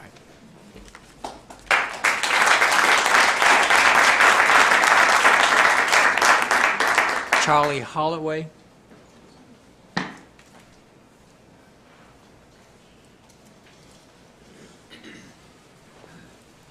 Good evening. Hello, good evening, council people, some of you that I know personally. I'm going to say an acronym, CNU, right? And I'll tell you why, as well as I will say this. I'll go more on a personal note because I concur with everybody has said. Growing up, I'm turned 40 this year. Growing up in Newport News, I am Newport News. Newport News is me. Some of you I've watched grow into your own single professions to where you sit in the bench that you sit on today. I supported you over the years, so now I'm looking for you to support this initiative to not move forward because, as you can see today, I'm not the owner of one Airbnb, I'm the owner of 2, and it only happened by the way of real estate. I am, in team with my brother, a real estate professional. If I wasn't a real estate professional, as well as working in the shipyard, it wouldn't have been an incubator for the man that you see today. With that being said, it allows me, with my newborn daughter, just 2 years removed, to provide a legacy that I put one of those Airbnbs in her name. So now, I may not have been born in wealth, but she will know wealth and generational wealth. All my Airbnbs is clean. I work in my own Airbnbs. I cleaned them. I just cleaned one yesterday, from picking up trash to carrying trash in between visits, as some of the people have said today. And why do I do it? Because I invest in my city. I invest in and take pride in my ownership when I did own the home and the home that I brought to invest in. I take pride in Newport News. When people ask me, I'm proud to say that I'm a member of Newport News and I'm a product of Newport News, and I stand on everything that Newport News stands for. So just like I had the confidence in some of you as you sit, I want you to have the same confidence in the citizens that sit behind you, and the ones that you look at every day, and the ones that you're looking at today that came. And we are not here taking up time to just filibuster or anything. We care about the city and we care about what we're doing. It's not just to turn a profit, but at the same time, it's to build families, it's to build a rich history that Newport News Shipbuilding has done over the course of the years. And some of us as citizens and patriots, we will continue to do the same legacy in Newport News. So, as I said, I see in you what you will see in us, that we can contribute and add value to the city of Newport News. And we can't do it by ourselves. And with you guys taking a second look and another glance at what we're bringing, because we do bring value, I think we all can win for the city of Newport News, as well as the infrastructure and the things that you all, and the great work that you already are doing. This just adds a second layer to it. Thank you. Thank you.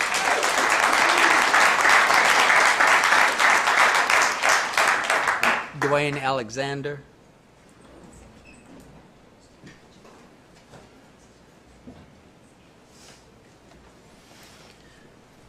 Good evening, Mayor, council members. Good evening. Yes. I came here tonight to tell you about me. It's very selfish. I'm a retired Navy captain and federal civil servant, and I bought a boat, and I just want to play. I'm going to rent out my house short term and go do all the things I couldn't do when I was working 10, 12 hours a day taking care of other people. But as I was listening today, I remembered that the people that I used to take care of still need help. When a sailor's displaced and they need a home, the Navy Lodge, with all due respect, is not a home. And the stress that puts on a family to be in a confined area with your 2 kids and your wife and the dog, and you still have to do work. You know, that job is primary. It's horrible. And because we have the shipyard here, there's so much military here, that should be one of our focuses, is making sure that those families always have a place to feel at home. And that should be Newport News. So for my dream, it'll come. And hopefully you'll allow me to rent out my house and make money and travel and let that pay for my travels. But for the sailors and soldiers and Marines who come here, who need the flexibility to have a home, I just pray that you would provide that to them and not limit their abilities to have access. So thank you for your time. Thank you.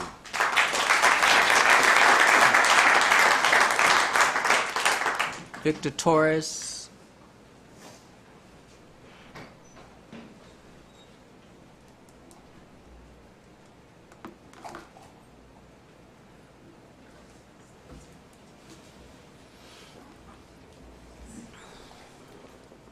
Good evening, everybody. Good evening. My name is Victor Torres. I am a little bit of everything. I've seen the short-term rental, the occupancy, all that. I've lived it all, even the bad Navy lodge experiences, because my dad was in the Navy. Here in the area, I own 2 businesses. One that, as you can read in my shirt, primarily for dogs, which is the easiest one that I manage and move forward with my wife. And then I'm also a contractor that cleans, paints, does carpet cleaning, window cleanings. And the one thing I'll tell you is the dirtiest houses that I always clean are the ones with longevity, not the short terms. Most of the time when I get a call for a short term, I run to it. Most of the time when I get the other calls, I don't. And so everybody else has touched on all the other reasons why we shouldn't go forward with this. I'm asking for the same thing as well, and maybe we find a different way to go ahead and actually collect that revenue that you guys are missing. Thank you.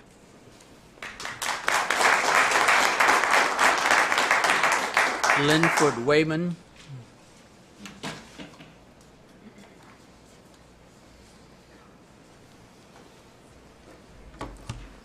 Good evening, Mayor, Vice Mayor, councilpersons, ladies and gentlemen. My name is Lynn Wayman, and I work here. I have investors that love to invest here. I'm retired Navy myself. I am that kind of guy. Where did he go, the captain? The captain that just left. I'm the guy who actually was one of those short-term rental people who got a place to stay short-term and then decided to move across the street because that one was up for sale. That was how I did it. All right? You know, a lot of this, what we're talking about here, though, is innovation. City of Newport News is innovative. It has to be, because we have Newport News Shipyard, we've got the college, we've got Fort Eustis, we've got Jefferson Lab, everything. It all says innovation.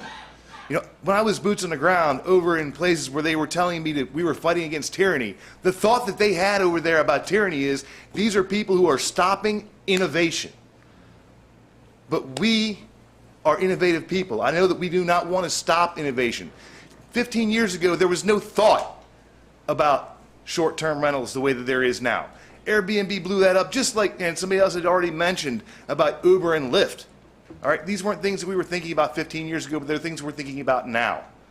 And what I'm urging you to do is to understand that this ordinance seems to be written in a hasty manner. It's a knee-jerk manner.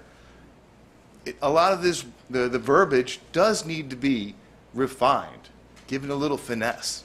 Because I do have investors who want to come here, and instead they're investing in Buckrow. Instead, they're investing in Ocean View. Instead, they're investing in other areas because they're afraid of the ordinances that are here. How much money are we losing? And we were talking about taxes. How much money in tax is being lost because they're afraid? An open, better language would really help my investors feel better about being here. I'm really, there's a lot more I had to say, and I kept on having to mark it off my list because everybody else did already say it. You're killing me, Smalls. Anyways, but no, seriously though, just like everything else, everybody else was saying, this helps the community.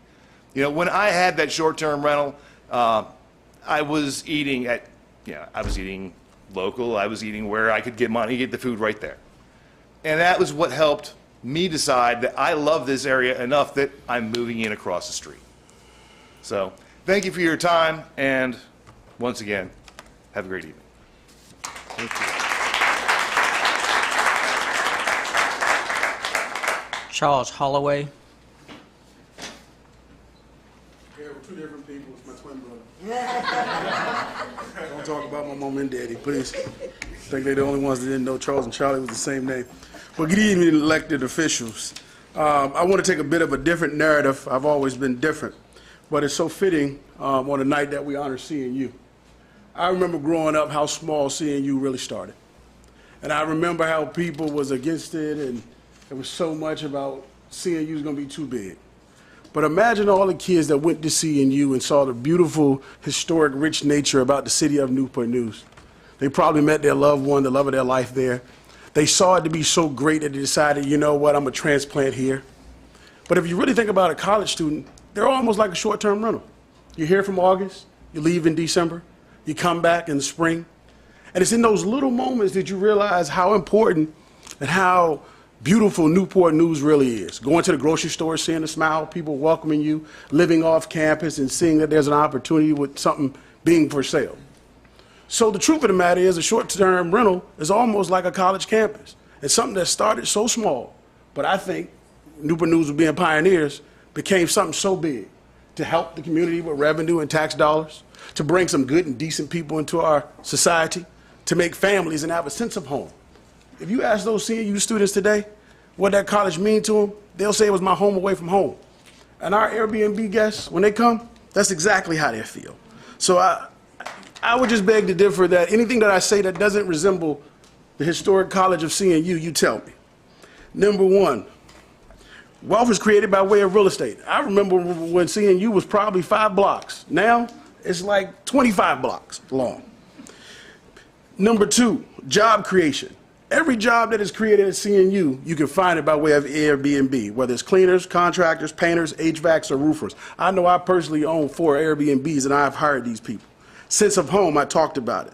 Whether people graduate from CNU and go to our illustrious military bases that surround it, or go to other colleges to further their education, like our sister school, Home by the Sea, or just a clean neighborhood. That campus at CNU is beautiful, and Dana talks so articulately about her sons and teaching them how to clean up a neighborhood. Or what about the economic support, whether it's the local business or the national business? I look in Hampton and I see Amazon. A reason why Amazon probably came to the city is because they saw the things that we were going to be ordering to make it sustainable. Or maybe FedEx had just multiplied their size in the city of Hampton. One of the things I pride myself about in Newport News is in the last couple of years, we've been mighty progressive. Now, I'm not going to sit up here and be no politician. I'll leave that to you guys. But last week, we saw things that might have made us turn our stomach about taking away choices for women. And it's like, man, are we robbing people of good decency? So what I would ask you is, think about this. People have choice. We chose you guys to be our representatives. Are you going to let us down, or are you going to stand up for us? Are you going to make the right decision and support entrepreneurial spirit and allow us to do good for the city of Newport News? Or are you going to say, nope, that's absolutely not possible? And I know for me, being a young man, that nobody gave me anything but to pull myself up and to own 8 different businesses around the city and truly be a part of this community, whether it's donating time, talent, or resources. Thank you, sir. You'll be smacking me in the face.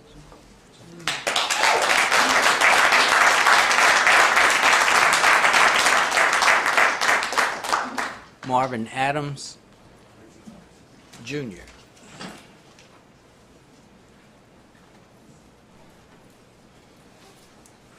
Good evening.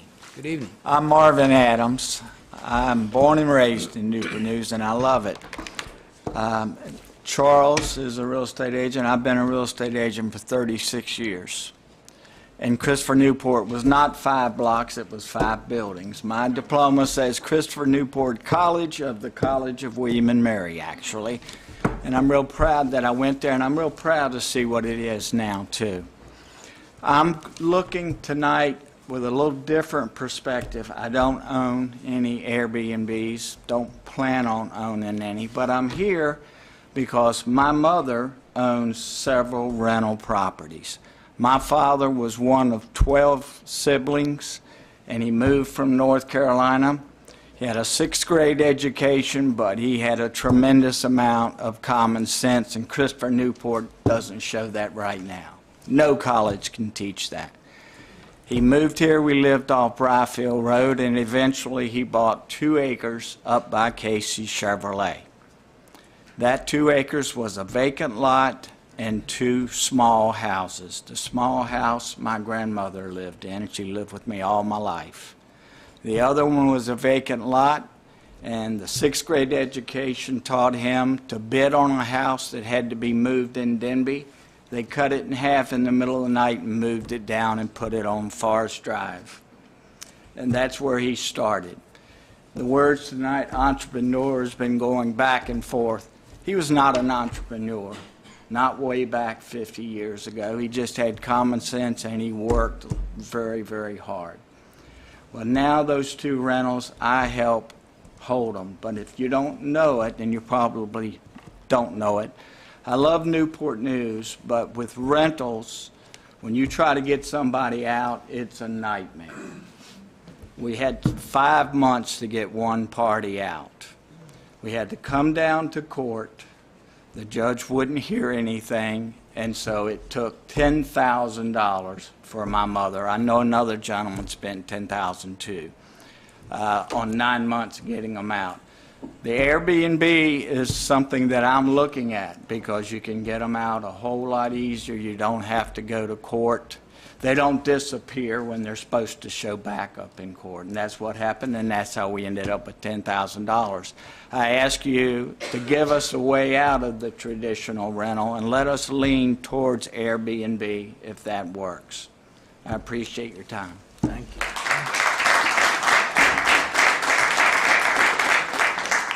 Elizabeth Parker.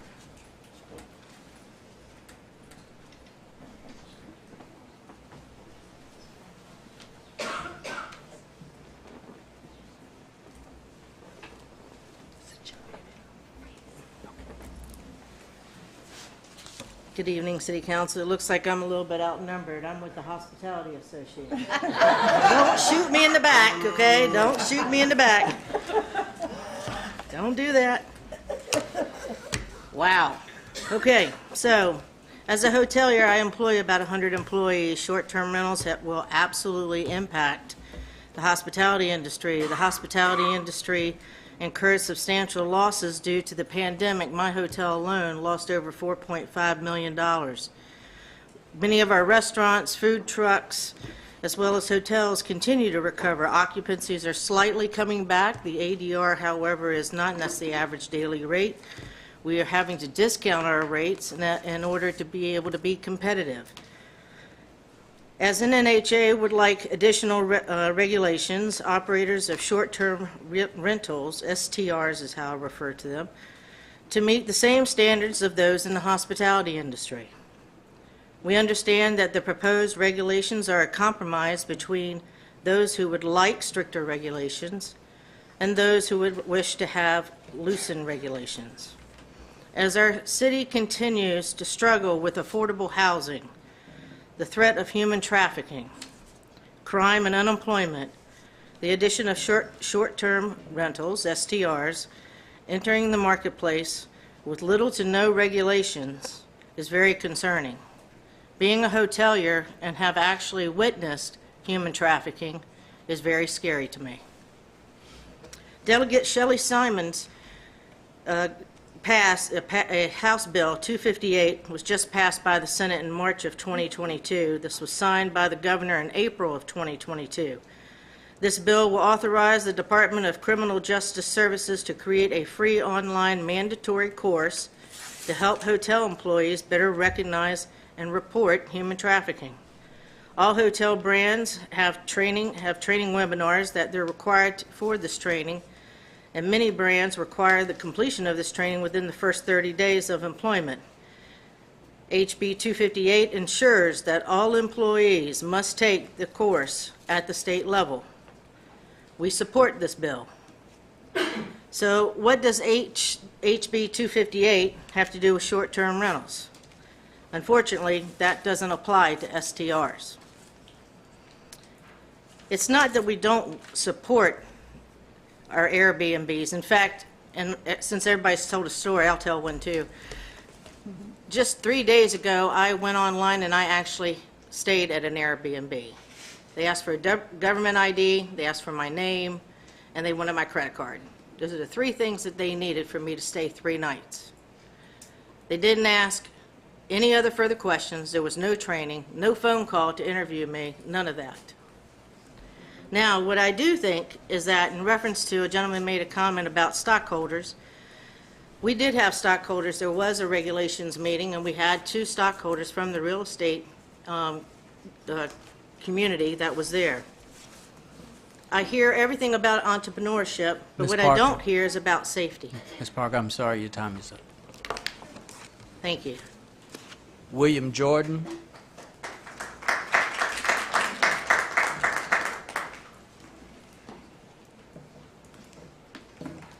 Good evening, sir. Good evening, Council, Mayor, Assistant Mayor. My name is William Jordan. I have an Airbnb company, and it pays a lot of taxes to Newport News. Newport News is a beautiful city with a lot to share. Why would we want to shut down access to such a great city like Hampton, Hilton Village, America's first planned city block? Wow.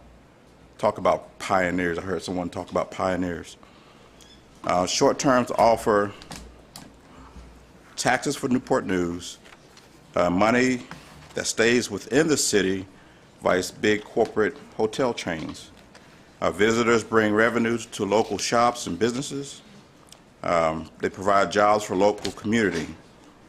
Again, small businesses, cleaning crews, maintenance workers, yard workers, interior designers, HVAC workers, painters, plumbers. All of these we have seen go through our services and be used through our services. If we want to enforce something, maybe enforcing the owners to make sure they're responsible for working with the local neighborhoods associations to keep everything safe. Please don't shut down this experience for guests for this great city. Don't shut down the exposure to this great city. And lastly, initially I had no one come before to oppose this or to support this thing, but I have to change it. We only have one that came to support it, but I do stand to oppose this legislation. Thank you. Thank you. Those are all the cards that I have listed. Is there a motion to close the public hearing? So moved. Second. Moved in second. Call the roll, please. Councilwoman Woodbury, 4. Vice Mayor Cherry, 4. Councilman Harris, 4. Councilman Jenkins, 4. Mayor Price, 4. Councilwoman Scott, 4. Councilwoman Vick. 4. Motion carry, 7-0. Thank you. Is there a motion to adopt the ordinance? So moved. No. I said so moved. Second. Moved in second. Oh, I didn't hear you. This is now at a point of discussion. Without objection, I would like to first start. And given the discussion, I just feel as mayor, I feel compelled to address some of the things or clarify some of the comments that have been made, not only this evening, but particularly in the last few days by email. Comments that I know do not accurately reflect the time and effort that has been spent working on this issue. The work that ultimately resulted in the ordinances that are being considered this evening. As background, this issue of allowing short-term rentals was brought to the city for consideration back in 2019, and I understand that the issues may have even been discussed as early as 2015. In 2019, when this issue was first brought to council, there was a great deal of debate and discussion, both for and against allowing short-term rentals. At that time, this city council asked staff to go back and do further research and have additional discussions regarding the concerns that were raised at that meeting. In effect, the matter was referred back to staff, to our planning commission, and in turn to the regulations committee. A great deal of time, research, and thoughtful discussion occurred with representatives from various organizations and the community. Now, I won't go to the details, but when it is suggested that this issue has not given due consideration and is being rushed, that is not accurate. And I need to just make sure that that record is set straight. For those numerous individuals or organizations that participated in this long process, I want to express my thanks and appreciation for their time, for the thoughtfulness and collaboration that you exhibited as you worked on a very challenging issue, trying to reach a compromise. Now, please don't think that the city doesn't know or appreciate the work you have accomplished to bring this effort forward. And I need to acknowledge the hard work of the people involved, as I think you did exactly what you were asked to do. A second point that currently the city doesn't permit short-term rentals. The effort going forward is to put a balanced regulations in place that make reasonable accommodation for the short-term rentals to be allowed without sacrificing the character of the neighborhoods and exacerbating the city's already challenging housing supply, particularly for citizens and families that want to have a home and have home ownership and become part of a community. This issue does not revolve around whether or not we think people that own short-term rentals won't maintain their property, or even how much money someone can make, although those issues are certainly considerations. And unfortunately, we've seen numerous cities that have put regulations in place and are now going back and trying to fix the problems that have been created in their neighborhoods. And I believe it is incumbent upon us, as I said, to enact a balanced regulations that protect our communities from some of the issues that have potential to negatively impact our communities and change the character and the fabric of our communities.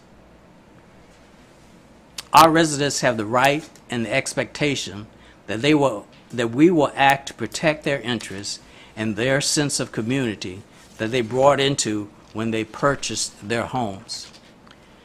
With that, I will also ask for any discussion on the motion.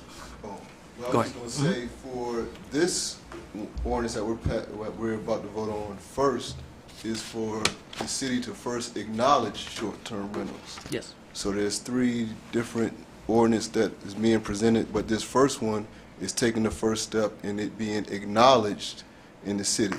And I think that's something that everybody needs to understand as we move forward with this process. Well, I definitely think so too, particularly after, was that, you, Ms. Robbins, talked, you, Mr. Dana, talked about that if you call the commissioner's office, they're saying that short-term rentals are illegal. because it's not recognized. But in our yeah. paperwork, it said that, I thought it said that it was allowed. We allow it. You can do it. It's allowed. Starting today. What? No, currently, under our ordinance, it's not allowed because it's not specifically permitted. We have an ordinance that it has to be permitted in the matrix. Section 45-502 says no land shall be used except for a purpose permitted in the district in which such use is located. Then we have a matrix, which is section 45-402, where you have all the districts listed and what uses are permitted. If there's a blank, if it is not either permitted as a matter of right or permitted by conditional use permit, it's not permitted. So right now, we don't allow any legal Airbnbs in Newport News. This ordinance, that what's proposed tonight, will allow some. It may be more restrictive than what some people want, but it actually does change what's in Newport News. I believe Miss Robbins said she called and told it was illegal. She still has two. And then I think Mr. Adam Garrett said that he called it in Hampton. He chose Hampton because they allowed it by regulations and we didn't. So obviously certain people out here knew it wasn't permitted. But we're trying to get there. It took a little while. Some of the other localities have enacted restrictions, and we're now trying to enact something that will permit them with restrictions in Newport News. And it may be that in the future that ordinance will need to be tweaked to allow something different. But this is a start. But right now, it's not permitted. Now, it's my understanding that they've only been enforced, the zoning administrator is only enforced upon complaint. But part of that was because we were working on trying to come up with an ordinance to permit Airbnbs. But if the council does what everybody's asked tonight and denies this, then all of those illegal uses will need to be prosecuted. And we don't really want to do that. Right, and I think that's where the breakdown comes in, because I just think people need more clarity, just hearing from what I'm hearing tonight and from the emails. They need more clarity on this. What we're trying to do is set some boundaries so it will be legal. Absolutely. That's what the first... Is that what everybody... I want to make sure the people are hearing this, because I think that's what has been the problem is talking to people, is that it needs to be more clarity and more, in my opinion, more conversations with the people who own the Airbnbs.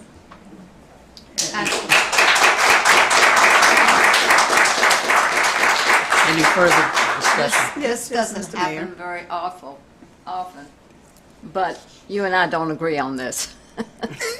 Tina and I usually agree on everything, but I don't know that we need any more time. I spoke to a person who called me who was on the Planning Commission, and she said she started on this 3 years ago. We got it 2 years ago and turned it back because we didn't agree with some of the things they recommended. So it's been 3 years, it's been 2 years since we've seen it before.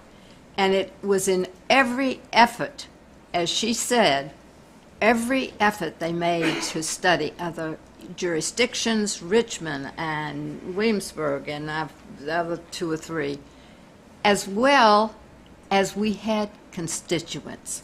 There were realtors that were interviewed and asked what they felt. It may not have been you as a realtor, but there were realtors, and she has the list.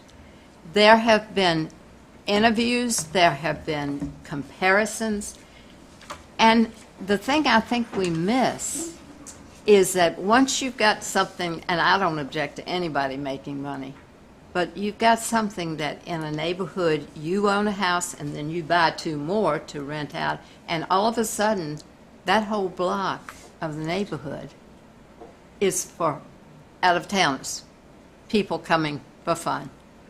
And that's not fair to a community. I don't want to live in a community like that. That destroys your community. And I think what I'm trying to get across is we're trying to preserve communities for the people who are in them, not just the owners. Because if you have 2 now, there'll be 4 next year, and then 6, and your community is gone. And I think it's... You're out of order, sir. Thank you. Excuse me. I think it's very important that we think about our neighbors, and I am delighted that these short-term rentals work, and I think they're valuable. And nobody is trying to destroy them or do without, but the city should have some income from them, I believe, and so far we haven't. And so I think it's most important that we look at the history. This has been studied now for 3 years, and we are imposing some regulations. They may have to be tweaked, as our lawyer just said, if we find that things aren't working. We're a reasonable group. We'll look at what needs to change. But I think we have to do something. And I really feel what is proposed is reasonable, and I'll be supporting it. Mr. Mayor, Yes. if I may. I just want to thank you all for coming down and voicing your concerns and your opinions, and I responded to some of your emails, and others I didn't get an opportunity. But the one thing that disturbed me the most was the emails were saying we were taking something away from you. It was never allowed, so you had something in your possession that you weren't allowed to have in the first place. And I'm not trying to be condescending, but just to speak to the issue. I do think that there is an opportunity tonight to set the parameters under which you can have this. But, and some of the things I've challenged the city manager, even as late as today, a couple of things. I don't know if it falls under this, Mr. Mayor, so I'll just speak to us allowing it right now. But I think it's an opportunity for everyone who wants to really operate it as an Airbnb and not a business in Newport News. So many of you said you lived in Hampton, but you bought your Airbnbs in Newport News. You love us so much, but you don't live here. You want your business here. I appreciate that. That means Newport News is a great place to live, work, and raise a family. But tonight, our challenge is to make sure we can regulate these, because I'm told only 2 have registered with the city of Newport News as Airbnbs. We don't know how many are here. We don't know where they are located. We don't know the impact they're having on the communities. And I'm saying all that because the neighborhood I lived in when I moved there was one gentleman who had 17 townhouses. In the police department, if you check the records back, the police was there every week, every day, all day. And once he sold the 17 townhouses, we never had as many issues as we had today. So I am mindful of what the impact can be on a community if there's a proliferation of short-term rentals. And I just want to say that, not to disrespect anybody. I understand your investment. I mean, if it was just like freestyle, I would go get me 5 too. I'm about to retire. I could use some extra money. And I do understand business. But tonight, you all who voted for us, you voted for us to regulate and enhance the life that you have here in the city of Newport News for your family, for our school system, and for the enrichment of our city. We do want your tax revenue, but there is a certain way that we have to have it, which is by our ordinances, our policies, our guidelines, and our rules. And we actually, I always say this, they probably take offense to this. I said we pay the planning department and other agencies, we pay them pretty good salaries to come up with these decisions, and we can't totally disrespect all the work that they put into these decisions. And I will tell you, there are a couple of things I take offense to, but for the most part, I do think that this direction is necessary tonight. So I will be supporting that we do regulate short-term rentals. Any further discussion? Mr. Mayor, I'd just like to say thank you to everyone who came out tonight. We heard your heart. I tried to write down all the comments that everyone was making, so I do appreciate what you're sharing tonight. To the gentleman who said that we consider Newport News to be a welcoming city, we do. And unfortunately, as I researched the information that we received, I did get a chance to talk to of the Commissioner of Revenue's office. I met with her on yesterday to have a conversation about the short-term rentals. And as our attorney did say, that right now we don't have anything in place to regulate them. So, Ms. Robbins, you're correct. If you made contact, there is nothing because we don't have an ordinance for them to regulate. And so that's the purpose of tonight. It is definitely not to stop you all from having your short-term rentals. If anything, we're trying to help. And I'm hoping, and there, some of the language that some of you have shared, it may not be what you want, but we, as Councilwoman Scott said, there were public meetings. And to task, with permission, I did task the planning staff. I want to know, when were the public meetings? Who was at the public meetings? I want to see the names. Even though this was ready, I went back and I asked myself, because I really want to know if we really made contact with the realtors, if we made contact with the stakeholders, if we made contact with the hospitality. And from what they shared with me, those things were done. And so, and we're talking about from 2019, they gave me, I really tasked them to get information for me because I wanted to make sure that I had the information to make a best decision. So even in this ordinance, if you look at our ordinances, short-term rentals was not even defined. So in this ordinance tonight, we're defining it so that we can have some regulation put in place. So I will support it because I do believe that it is economic support. I do believe it's entrepreneurship, but I do believe that because of the neighborhoods and because we value our communities and we value our neighborhoods, that we want to make sure that we have something in place. This may not be the perfect wording, and I had some challenges with that. It may not be perfect, but it's a start. And as I've talked to the attorney, he said we can adopt it if we choose to adopt it. If you all, then we can always tweak it. As they said, if we find that it's not working or something else needs to be changed, that's the part that we're able to do. But we have to have something in place first to do that. So I just want you all to know that I'm thankful that we have the short-term rentals, and I've learned more in the last 7 days that I've known about short-term rentals, which is good education material. It's good to know, and about Airbnbs, but I will support it because I think it's a start for us to get there and then get your feedback from what you've shared with us to see if we can make it even better. So thank you so much for coming tonight. Mr. Mayor, if I may. Yes, ma'am. I'm looking here in the minutes, and it was June 11th, 2019, and I quote, Councilwoman Scott advised that the matter should be deferred back to the Planning Commission rather than City Council taking action. She advised that there were so many moving parts into the ordinance. She believed the City Council had an opportunity to do a better job. She advised that she had met with members of the Hospitality Association and numerous citizens. She was appreciative of what the city was attempting, but thought it should be done properly the first time rather than continue to revisit the matter as done in the past. Remanding it back to the Planning Commission would help to establish a more refined ordinance to present to the public, and I move that they send it back. I'm seeing, I didn't even read this last night, but I remember being a part of this conversation, so this is not something that we take lightly or did haphazardly, that we did give it some thought, and this 2019 is just about 3 years. Any further comment? I want to say that in the last few days, I've talked to people on both sides of this issue, and I realize that a great deal of work went into this ordinance.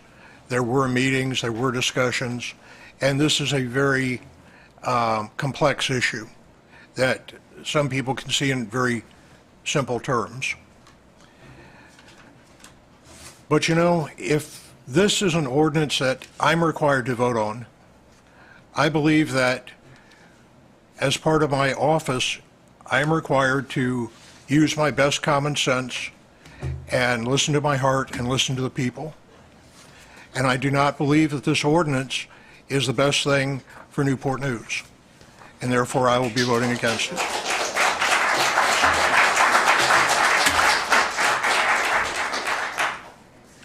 I just want to add, I do want to support us being able to get everybody who said that they're operating, get it legal. So if we don't have anything tonight, you'll keep operating Airbnb, short-term rentals illegal. So I want everybody to understand that. Any further discussion? You're out of order, sir. Thank you. You're out of order, sir. Thank you. If we're going to fix all these third-party vendors, I think we should... I'm going to ask you one more time to be quiet, sir, before removing you. Any further discussion? Call the roll, please. Councilwoman Woodbury? 4. Vice Mayor Cherry? 4. Councilman Harris? Yes, for the acknowledgement of short-term rentals, yes. 4. Councilman Jenkins? For the acknowledgement, yes. Mayor Price? 4. Councilwoman Scott? 4. Councilwoman Vick? For the acknowledgement of short-term rentals, yes. Motion carry 7-0. Page 27, item 2, E2 is a request to adopt an ordinance authorizing zoning text amendment number ZT 2022-0002, amending and reordaining City Code Chapter 45 zoning ordinance, Article 4, summary of uses by district, Section 402, summary of uses by district by amending permitted uses B, residential, to add short-term rental. The proposed amendment establishes in which districts short-term rentals will be allowed to operate in the city. On May the 4th of 2022, the City Planning Commission voted unanimously 8-0 to recommend approval of the proposed zoning text amendment number ZT 2022-0002.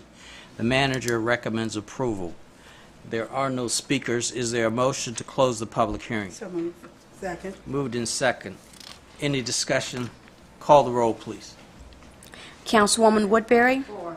Vice Mayor Cherry? 4, but I just wanted to make sure, if we can make sure that people have read the different localities, the different districts that the short-term rentals can be placed. And I'm not sure if you all have read that part of the ordinance or not. So I'm just hoping that you make sure that you read that clearly. Thank you. So 4. Councilman Harris? 4.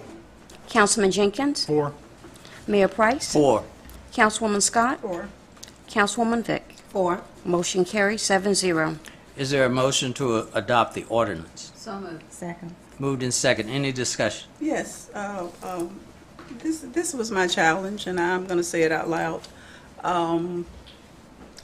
Is this the section where we determine how many people can sleep, Madam Manager? I did some speed reading. I'm not there yet. Okay, well, I'm good. That's the next one. Okay. I was speed reading last night, so I missed which section, but okay. I'm sorry, Mr. Mayor. Call the roll, please. Councilwoman Woodbury? 4. Vice Mayor Cherry? 4. Councilman Harris? 4. Councilman Jenkins? Against. Mayor Price? 4. Councilwoman Scott? 4. Councilwoman Vick? 4. Motion carry 6-1. Page 49, item E3 is a request to adopt an ordinance authorizing zoning text amendment number ZT 2022-0003, amending and reordaining City Code Chapter 45 zoning ordinance, Article 5, general regulations to add Section 45-517.1, short-term rentals. The proposed amendments would add regulations for short-term rentals to the zoning ordinance. The proposed regulations are intended to achieve a balance between allowing short-term rentals within residential dwellings while maintaining the overall character of residential neighborhoods. On May the 4th of this year, City Planning Commission voted 7-1 to recommend approval of the proposed zoning text amendment number ZT 2022-0003. The city manager recommends approval. There are no... I request an opportunity to speak on this. You can't do that now, sir. Is there a motion to close the public hearing? So moved. Second. If this is Moved in voted second. down, that means we don't close the public hearing. Is that correct? If your motion is voted down, is that correct? Just point of order? We would not be closing the public comment period. If the councilmen and women vote no to this motion, is that correct? If they vote no, the ordinance is passed, sir, as written. if they vote for it. This motion is to close the public hearing. Yes. I'm Oh, yes. suggesting Oh, we yes. don't close the public hearing. And Yes, I'm this requesting an opportunity to speak, and I'm asking everyone to not vote to close the public hearing. I'm not sure that's permitted at this point. Well, Just he let didn't me go sign ahead up and- for this one, but it's up to the chair as to whether you wish to let him speak or not, because he didn't follow the procedures and sign up to speak, but Without objection, any objection to him? You may speak, sir.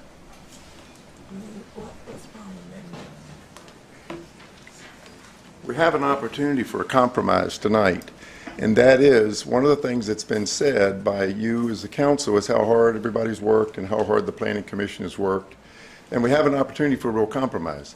One of the things that you've said is there's got to be a way to make this, to make it legal, or you don't want people to continue to operate illegally.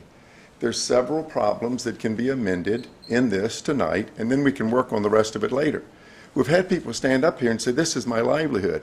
You had a gentleman stand up here and say, I put the house in the name of my 2-year-old daughter to create generational wealth.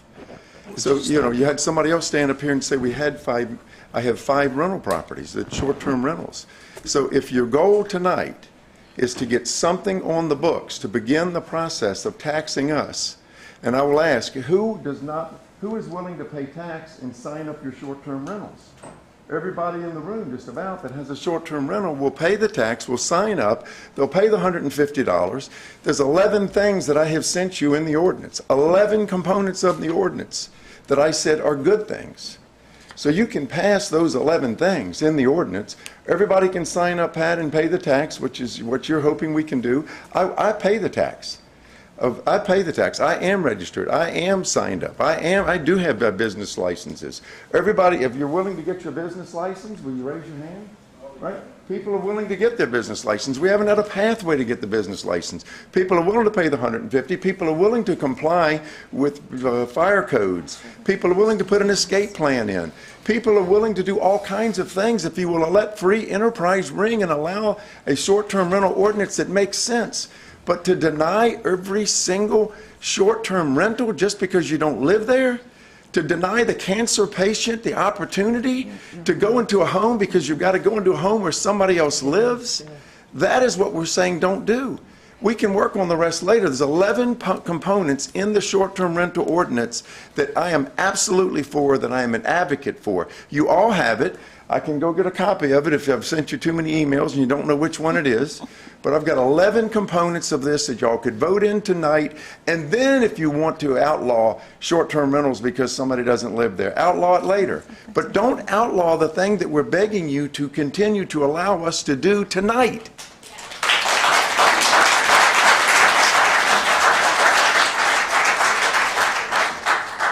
Well, as I understand it, we're not outlawing. No, we're not outlawing. Absolutely not. No, he's saying about the regulations.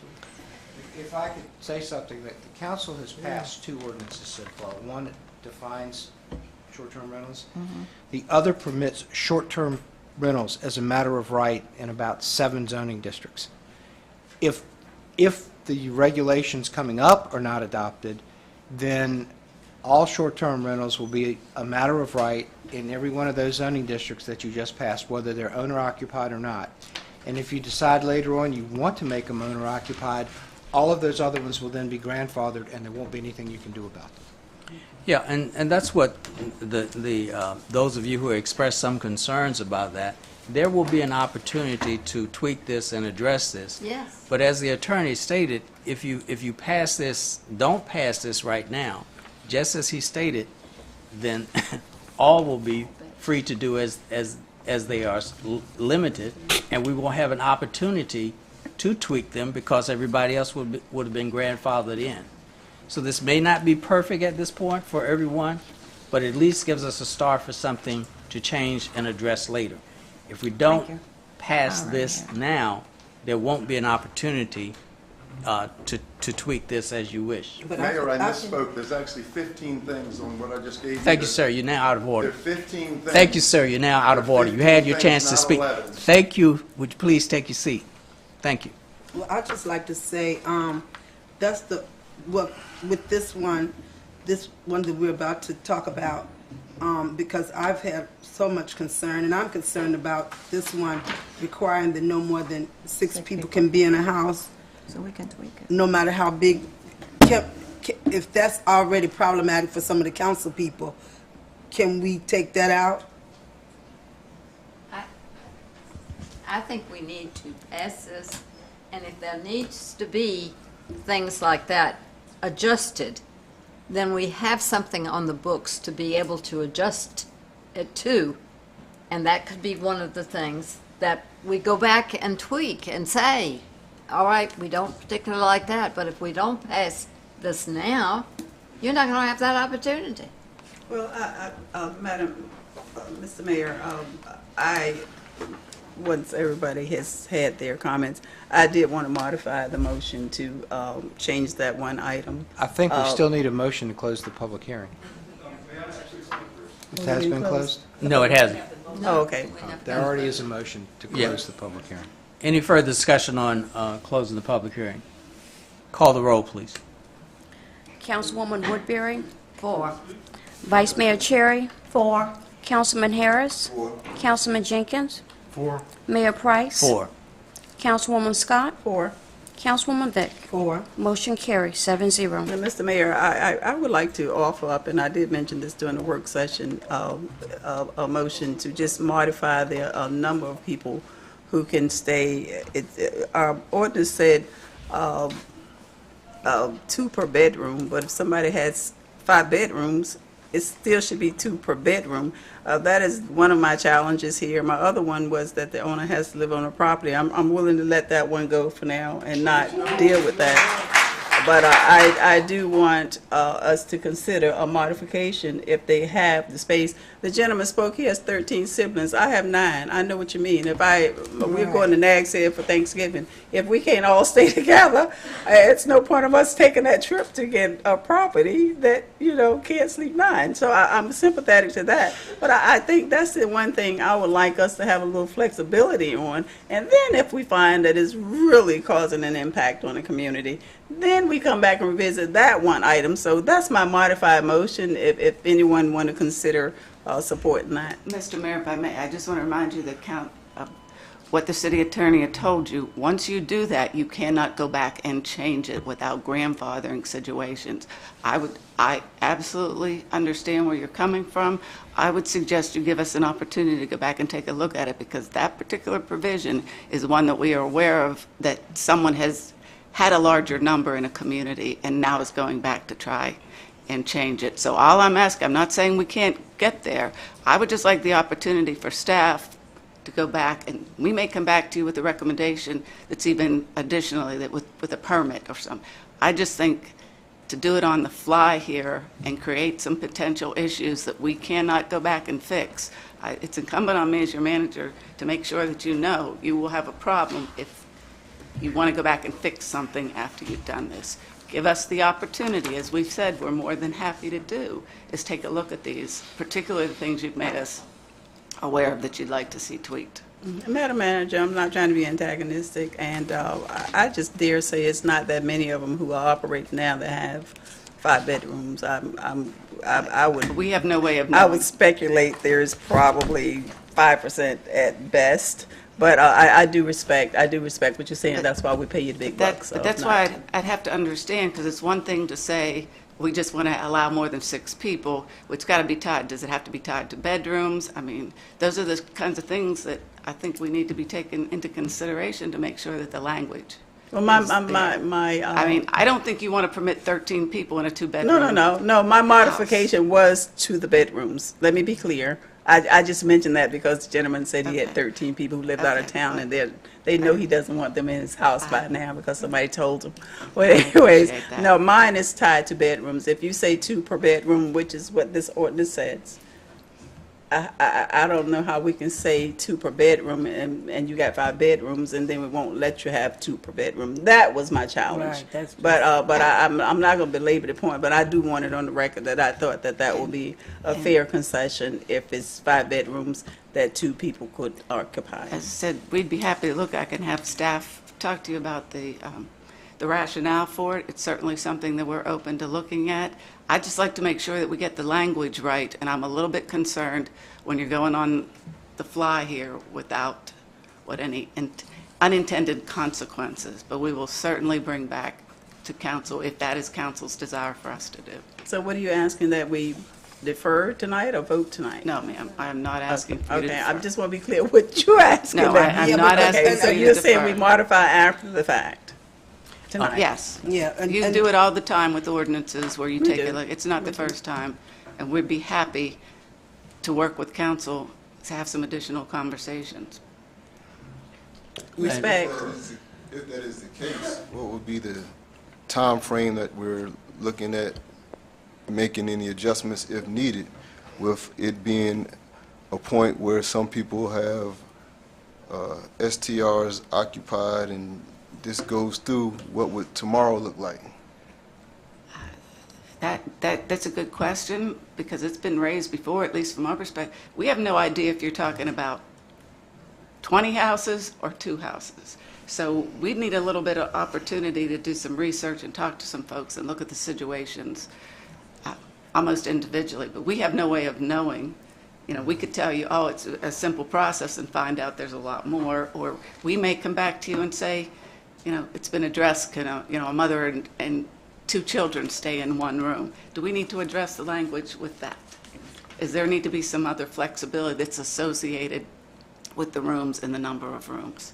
I just, at this point in time, I, as your manager, would not be comfortable coming and say, oh, yeah, you're going to do this in a couple months or a year down the line. You're going to say, well, you know, maybe we should have taken a little more time to go through that. Okay, Madam Manager. Without objection, I would also suggest that if there's specifically some suggestions that you have for the planning department, to let them know that as soon as possible, so as we tweak and look at this ordinance. But we need to get it passed tonight in order for that. Madam Manager, just a couple other questions. We vote tonight, this is effective immediately, correct? I don't recall the language. When is it effective, and when can people actually register their Airbnbs My based on the understanding is regulations? 10 days. Effective upon adoption. It's effective upon adoption. So are we As prepared? of tomorrow, they would be able to register. As of tomorrow. So we're prepared to handle the registration starting tomorrow. I just want to be clear for Joe Public, they're here now, and I don't want them to leave and send me 100 more emails that I may miss tomorrow, because I have a very busy day tomorrow, and I may not see them all. I hope you're prepared for the lawsuit. Sir, So I'm going to ask you one more time. This is not public announcement from the chambers. You're out of order. Respectfully, I'd love for you to stay the entire meeting. Well, in that case, Mr. Mayor, I will withdraw my modified motion. Thank you. Is that Any in order? further discussion? That's right. But Yes, there has not been a motion or a second. No, there's. No, I did make a modified motion to change that's the you've room. withdrawn that. Yeah, Right. so I'm withdrawing Okay. Is there a motion to adopt the ordinance? So moved. Second. Moved in second. Any further discussion? I think it's very important. Thank you, Madam Manager, for sharing, and for our attorney. And I think it's really important that the community at large knows that our planning staff did look at 11 other municipalities to do a comparison as to what they do and what they provide and what they allow. And so it wasn't anything that we did in the dark or in the blind. And so as we go forward with this, we'll be asking our planning department to go back and revisit those things to see if there's something that can be comparable, so that we can meet the needs of, we won't be able to please everyone, but we at least will have those as examples to use. Thank you. And I will say this, and I know I'm talking too much tonight, but our city does operate on best practices. We don't just haphazardly just come up with information. Oftentimes, we do comparisons that I don't think we need to do, but this is the way our city has operated most of the time that I've been on council, to see what is allowed in other localities and sometimes other cities and other states. So we do take our job seriously, and we know we're not going to please everybody. And you know, you all know I'm one of those who try to, you know, take a balance. Those of you who know me personally, I'm always trying to get a balance between what the citizens come and say they want or need, and what the council has prerogative to do. And this time we have to do something, so.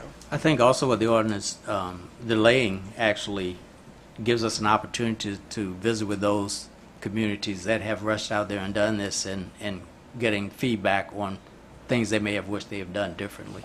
So that gives us that opportunity as well. It already gave us that opportunity. And I'm pleased tonight to have you all here because I think that sometimes we're looking at sometimes we want to look at all of the ugly that happens with something new when it could be one bad situation that happened with a short-term rental, but 50 good things that happen with a short-term rental. And so I just hope that we will look at it that way instead of just, sometimes I do kind of feel like, particularly as we're talking about one house, each locality has to have a own parking space. Is that in a driveway or is that on-street parking? That's off street. And not to belabor, would it be helpful if staff just did a brief run-through, or would you rather do that another time? Yes, please, so that everybody can be clear. Because there were some other points that were raised in terms of folks staying. These are short-term rentals. When you're talking about someone coming in and being situations where they are living there, that is not what this is intended to do. So I'd ask Flora to come forward and just maybe address some of the issues that Yep, particularly that parking thing. I understand. Thank you, members of council. Just in brief, just to kind of give you an overview, short-term rentals are for less than 30 days. They do not apply to property that's being rented for 30 or more days. So the regulations that you're looking at are to regulate the use only if it's less than 30 days, and that's how transient taxes are paid. So basically what is being looked at in terms of the criteria or the standards that we're looking to provide, they do require one off-street parking space, and it is generally in a driveway. Because we are proposing to allow it, or you just passed an ordinance that allowed it in multiple family, there's the caveat that it has to be, you have to have the minimum parking that's required for that multiple family dwelling plus one. So if you're operating a short-term rental in that multiple family dwelling area, you're not taking a residence parking space. You have additional parking. It looks at, of course, all the health and safety, welfare types of things, fire extinguishers, all those types of health and safety.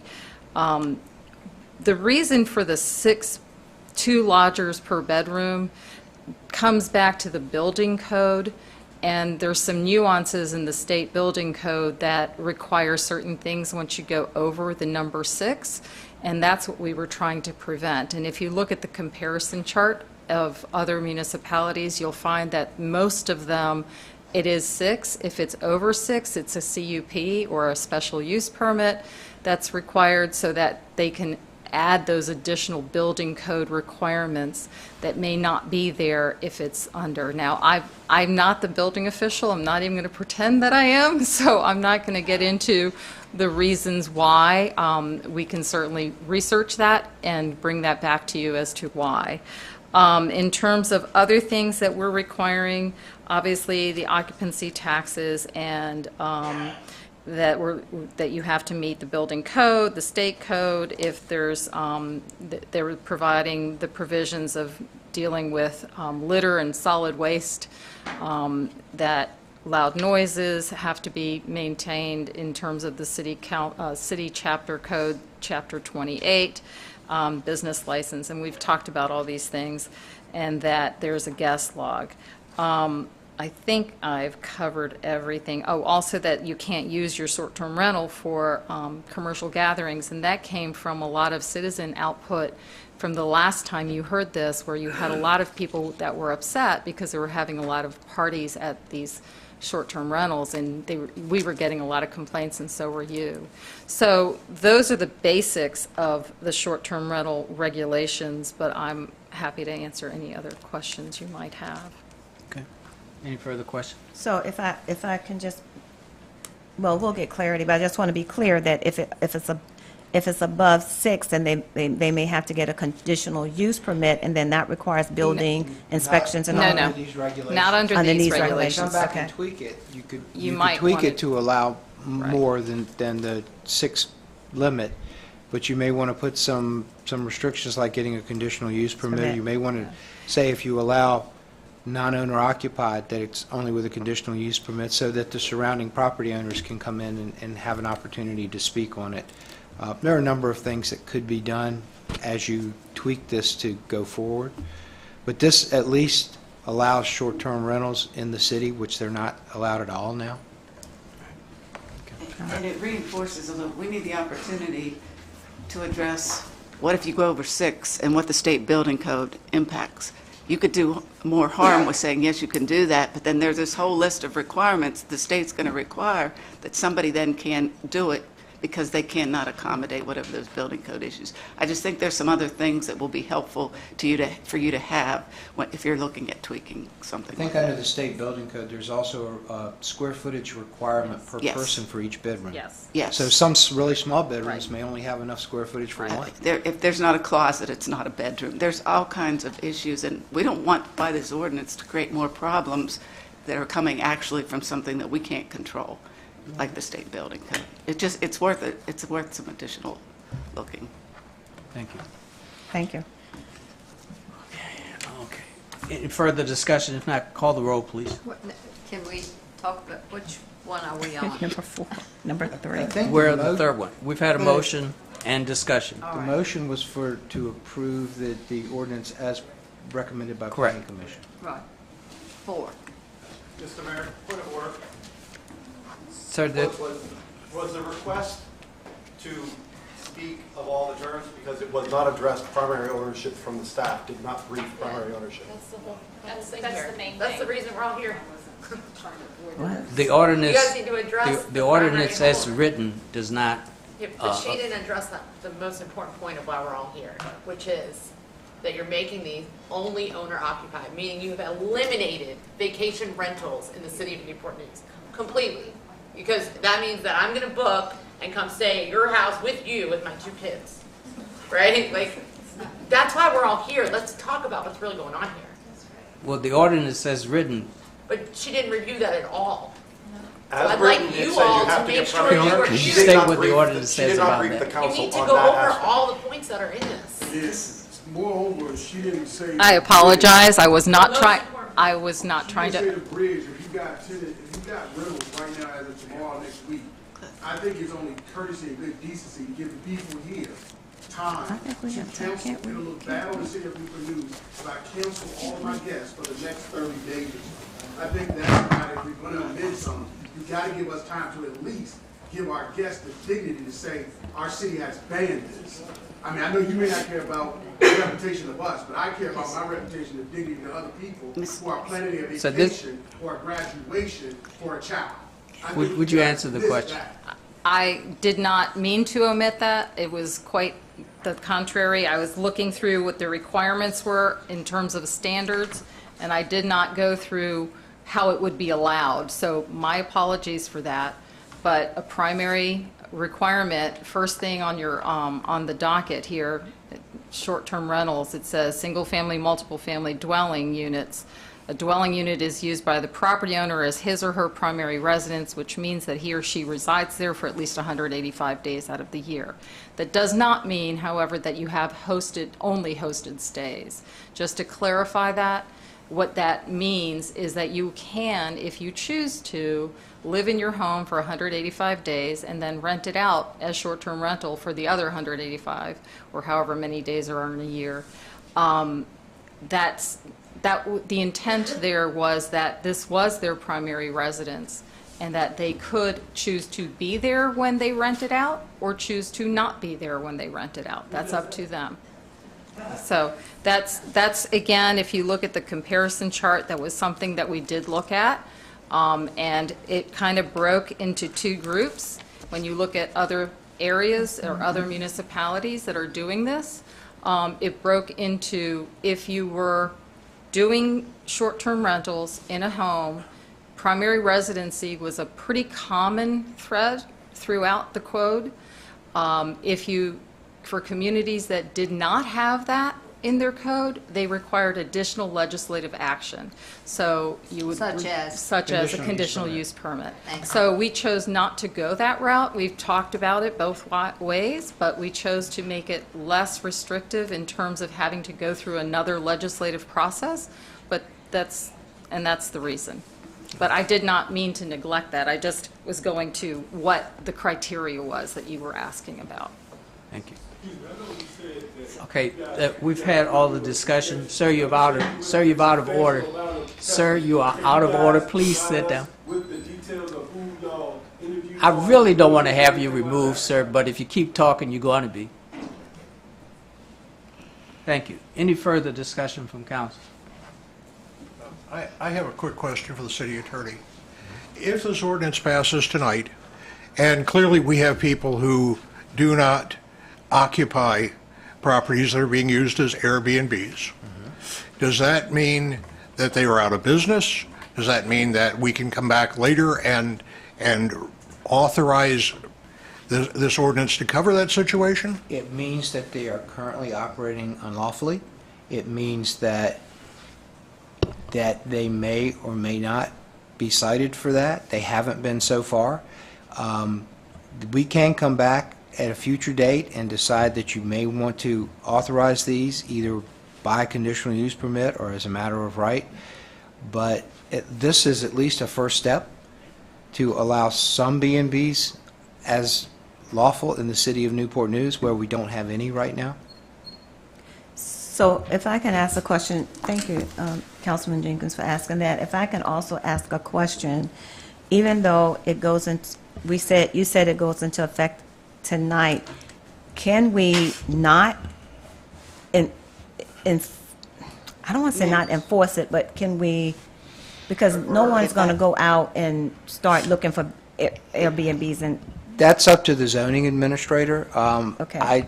I'm not really chomping at the bit to prosecute any of these. I would prefer that staff work on something and If I may, Mr. Mayor, we have no intention of going out. Yeah. At least until staff has a chance to We have no intention of look doing at it. that. The intent is to work through this process. There has never been, right now, it's done by complaint only.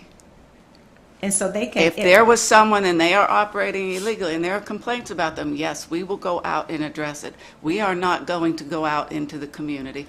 We don't have the staff, plus that's not something that we would do. But right now, as we pass the ordinance and make it have regulation, an ordinance for it, they can continue to operate. I'm not going to say that they can continue to operate illegally like they've been doing No, for no, the but last several years. Now, what I'm saying is, if we pass it, then we're saying we allow short-term rentals in the city of Newport News, and they can continue to operate. We're saying that the people that fall within the terms of this ordinance can lawfully That is not what we're saying. operate short-term We are rentals. not going to actively go out and enforce this. We're going to continue our current method of operation for the time being on a complaint basis. But however, Madam Manager, if it's owner occupied and they are doing a short-term rental, They the have no ordinance that issues. we are doing tonight. Makes it legal. Once they Makes it register, legal. makes them legal. Right. So it's the ones who have came in and bought investment properties to conduct business as Airbnbs, those are the ones that will be impacted past this ordinance. Am I correct, Mr. City Attorney? Am I correct?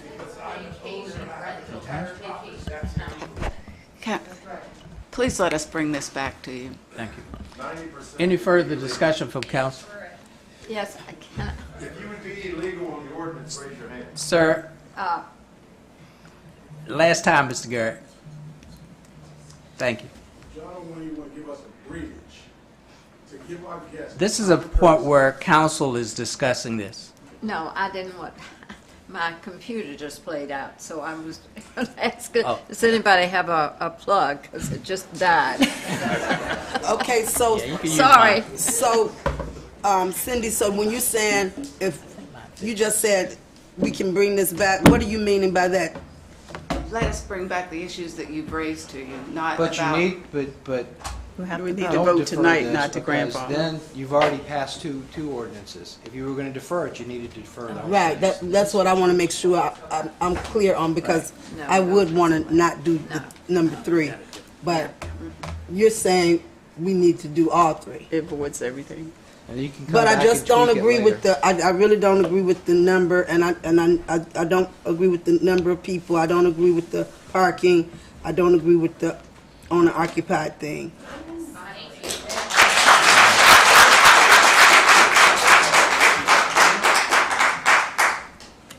But if we vote on it, Right.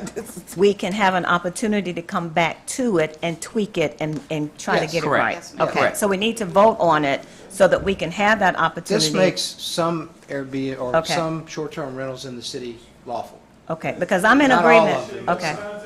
Because, It's going to take you years to change this. Okay, so what I'm hearing is that we will have this as a platform to tweak yes. and have an opportunity to tweak for that. If we don't do this, we won't be able to tweak. To tweak it at all. So, and we've heard from the manager that there is no appetite to go out and immediately start to shut people down, which will give us, the staff, an opportunity, time to bring back best practices for us and give us opportunity to tell planning things that we have a problem with, to further discuss and tweak at a future date. And furthermore, Mr. Mayor, it also starts the registration project, the Absolutely. process. It starts the for those registration who want process. to register their Airbnbs. Absolutely. If no further discussion, call the roll, please. Councilwoman Woodbury? 4. Vice Mayor Cherry? 4. Councilman Harris? Yes. Councilman Jenkins? Against? Thank you. Mayor Price? 4. Councilwoman Scott? 4. Councilwoman Vick? Against. Motion carry 4-3. Thank you. Mr. Okay. I hate to disturb, but I need a copy because my computer went dead. Do we have an extra copy?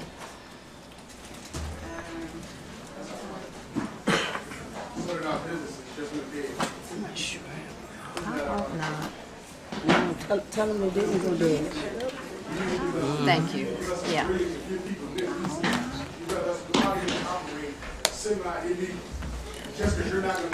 Page 80, item E4. 80. Page 80, item, sir, you're out of order. Would you please leave the premises? Thank you.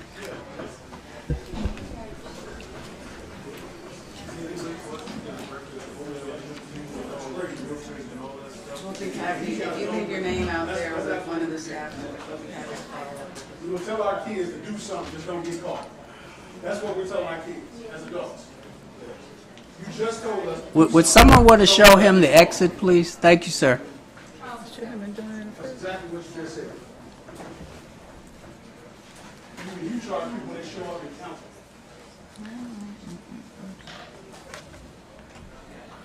All right, page 80, item E4 is a request to adopt an order authorizing and directing the city manager to execute a lease by and between the City of Newport News, Virginia, and Peninsula Institute of Community Health, Inc., also known as PISH, of city-owned property at 1033 28th Street. The City of Newport News has leased a property located at 1033 28th Street to the PISH since July 1, 1996. The current lease between the city and the PISH will expire June 30th of this year. The new lease contains the same terms and conditions as the current lease, and the term of the proposed lease is for a 5-year period, which will commence July 1, 2022, and terminate June 30th, 2027. The city manager recommends approval. Are there any speakers? None that I saw. Is there a motion to close the public hearing? So moved. Moved is second. Call the roll, please. Councilwoman Woodbury? 4. Vice Mayor Cherry. 4. Councilman Harris. 4. Councilman Jenkins. 4. Mayor Price. 4. Councilwoman Scott. 4. Councilwoman Vick. 4. Motion carries 7-0. Is there a motion to approve the ordinance? So moved. Second. Moved in second. Any discussion? I just have a question, and I know this has been known as pitch for, since its inception. Is the new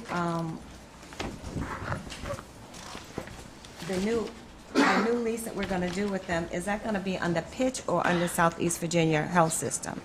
Is it still going to, because I thought they changed their name. They did. So is it under pitch, is it because pitch is the 501 that is going to be continued under that, or did they change all of their entities to Southeast Virginia Health Systems?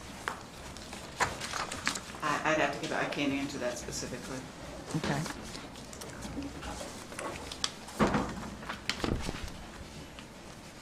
Any further discussion? Call the roll, please. Councilwoman Woodbury. 4. Vice Mayor Cherry. I'm going to vote for, but I'd like to make sure that we get that We'll cleared make up sure if we get- can, I please. apologize for not, I just don't. That's okay, really thank you. answer I appreciate it, thank you. 4. Councilman Harris. 4. Councilman Jenkins. 4. Mayor Price. 4. Councilwoman Scott. 4. Councilwoman Vick. 4. Motion carries 7-0. Page, Mr. yes. Mayor, I think the city attorney Yeah. had something. I believe under the Chapter 2 of the code, and I had to pull the book out to look this up because we it's never been go so this long. late, but at 10 o'clock, we're supposed to stop and do audiences granted to the public and then go back to the agenda. Oh, gee, this is the first time in a while that's happened. It has been a long time. We haven't done this forever. Mr. Mayor, may I ask that we take a 5-minute recess? Sure, we'll do that. We'll have a 5-minute recess and then have an opportunity for audience to.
Okay, we are at a point which we haven't done in a while, but we're now here for citizens' comments. The only name I have is Mendel Servia.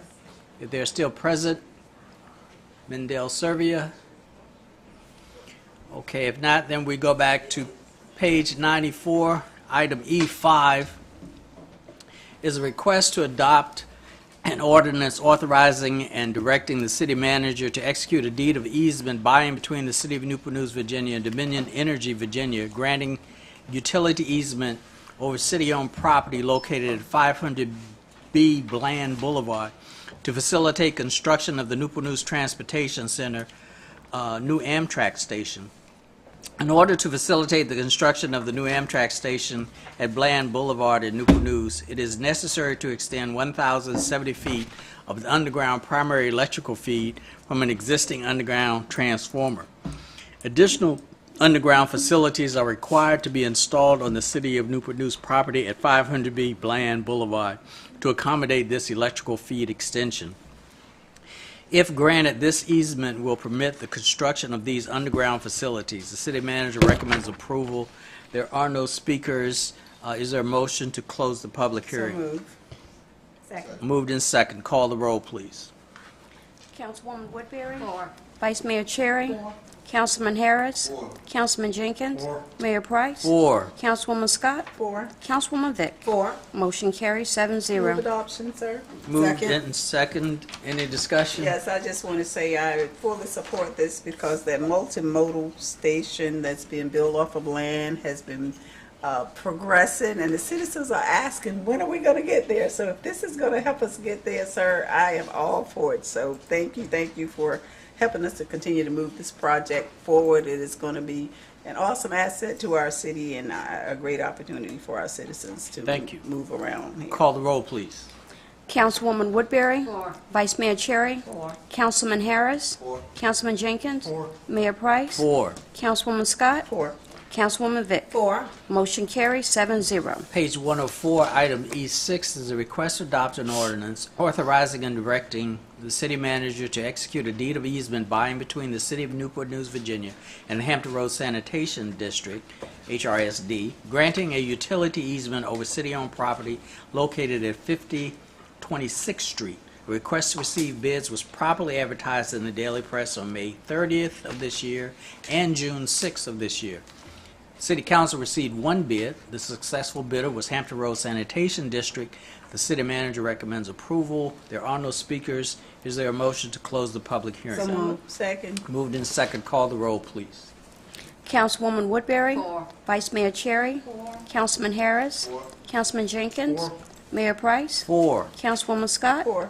Councilwoman Vick? 4. Motion carries 7-0. Is there a motion to adopt the ordinance? Move adoption. Second. Moved in second. Any discussion? Call the roll, please. Councilwoman Woodbury? 4. Vice Mayor Cherry? 4. Councilman Harris? 4. Councilman Jenkins? 4. Mayor Price? 4. Councilwoman Scott? 4. Councilwoman Vick? 4. Motion carries 7-0. We are at the consent agenda. Item F contains the following items. Page 112, minutes of the work session. 140, minutes of the special meeting of June 14th. Minutes of the regular meeting of June 14th. Page 173, an ordinance amending and reordaining City Code Chapter 2 Administration, Article 12, Department of Communications, Section 2-452, Functions.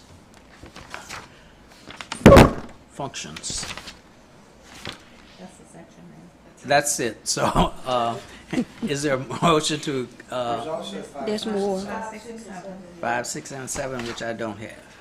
Oh, yes, I do. Page, ordinance amending, reordaining City Code Chapter 6, Animals and Fowl, Article 1 in general, and Article 2, Dogs and Cats generally.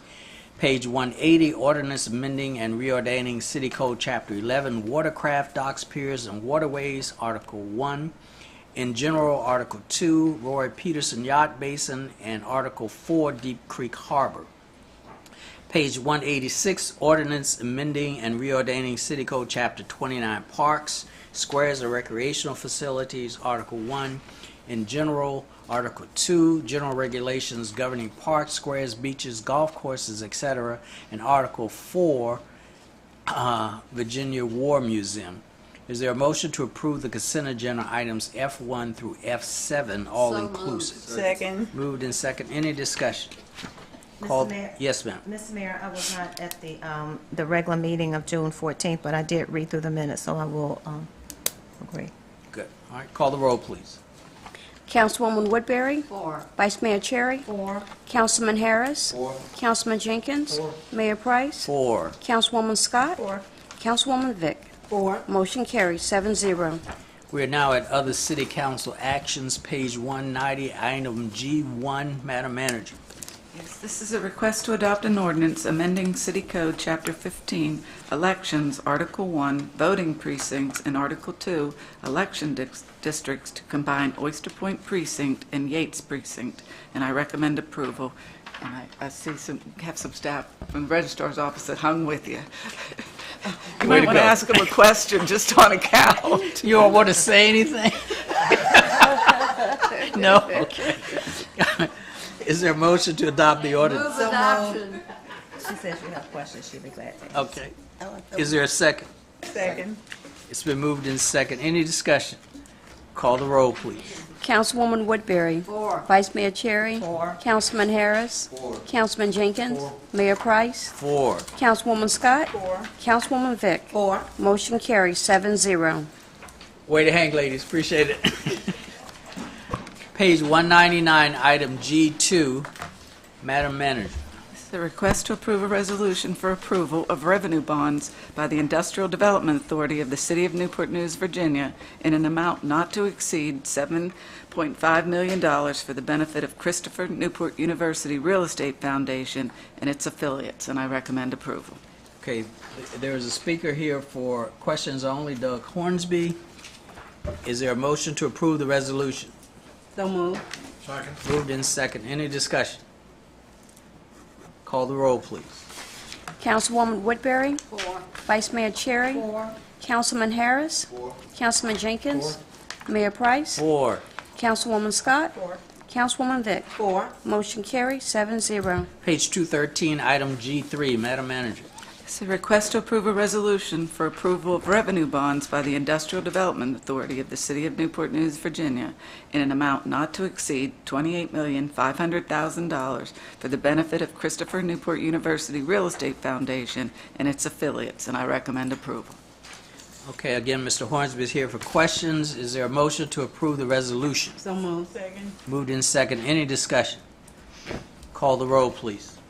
Councilwoman Woodbury? 4. Vice Mayor Cherry? 4. Councilman Harris? 4. Councilman Jenkins? 4. Mayor Price? 4.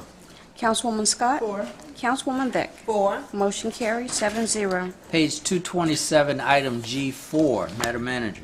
This is a request to approve a resolution authorizing the city manager to submit applications on behalf of the City of Newport News for fiscal year 2025, fiscal year 2026, and fiscal year 2027 Virginia Department of Transportation Smart Scale Program and 6-year improvement plan, grant funds for 4 projects, and I recommend approval. There are no speakers. Is there a motion to approve the resolution? So moved. Second. Moved in second. Any discussion? I did have a question from, and I'm not sure if anyone is here can answer it. When I looked at this, the Smart Scale program for the boat trail, the birthplace of America, is that going across? I mean, it's coming from Newport News Park, and is that winding over Jefferson, over to Yorktown Road? Does anybody know how that works? Yeah, we actually do. Alan is the father of the boat trail in Newport. So I'd be happy to ask him There's a to map that shows. give you I have, that's what I'm looking at, but I want to be clear that it's going Either one of you want to speak to? across. Okay.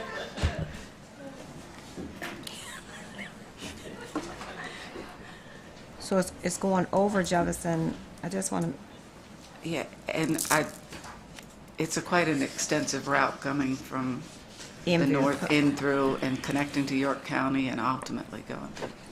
So I don't have the benefit of the exact map, but if I could get your question again, I think I can answer it. so the map is coming from Newport News Park, and I'm just asking, is it looks like it's crossing over Jefferson Avenue, so are we having No, a bike trail over Jefferson, over the interstate? No, it goes under. It goes under the...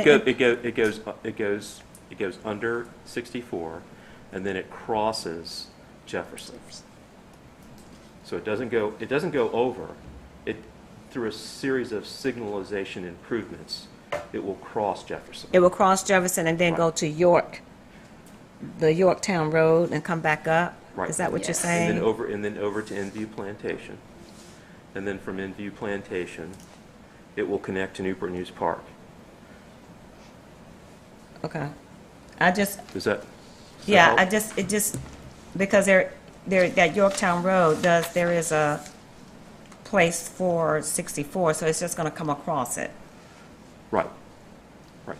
And Yeah, that's okay. part of the work that engineering is involved with, designing the route and putting in all the necessary protections so that we can make that transition smoothly, which is a very complex process, as I understand it, to go underneath the I-64 overpass. There is room to fit under there, but it'll be tight, but there's room to fit under I-64. That'll be part of the design.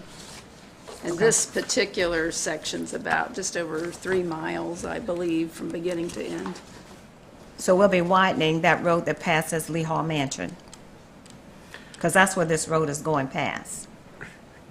We'll be acquiring or using right-of-way in order to put in the bike path. And it's going past Lee Hall Mansion? Yes. Yes. Okay. Yes. That's what. Yes. Because that's a very narrow road coming around that curve to go to Lee Hall Mansion. I mean, it's like a 2-lane road. So we're going to be, okay. Yeah. All right, I just want to be clear. Thank you. It'll probably be timely for us to come back just over the whole boat trail, because we've got a lot of applications out there. Okay. And the regional connections, so we'll bring that back as part of Okay, the I'll next just- briefing we do on Parks and Rec. Thank you. Thank you. Call the roll, please. Councilwoman Woodbury? 4.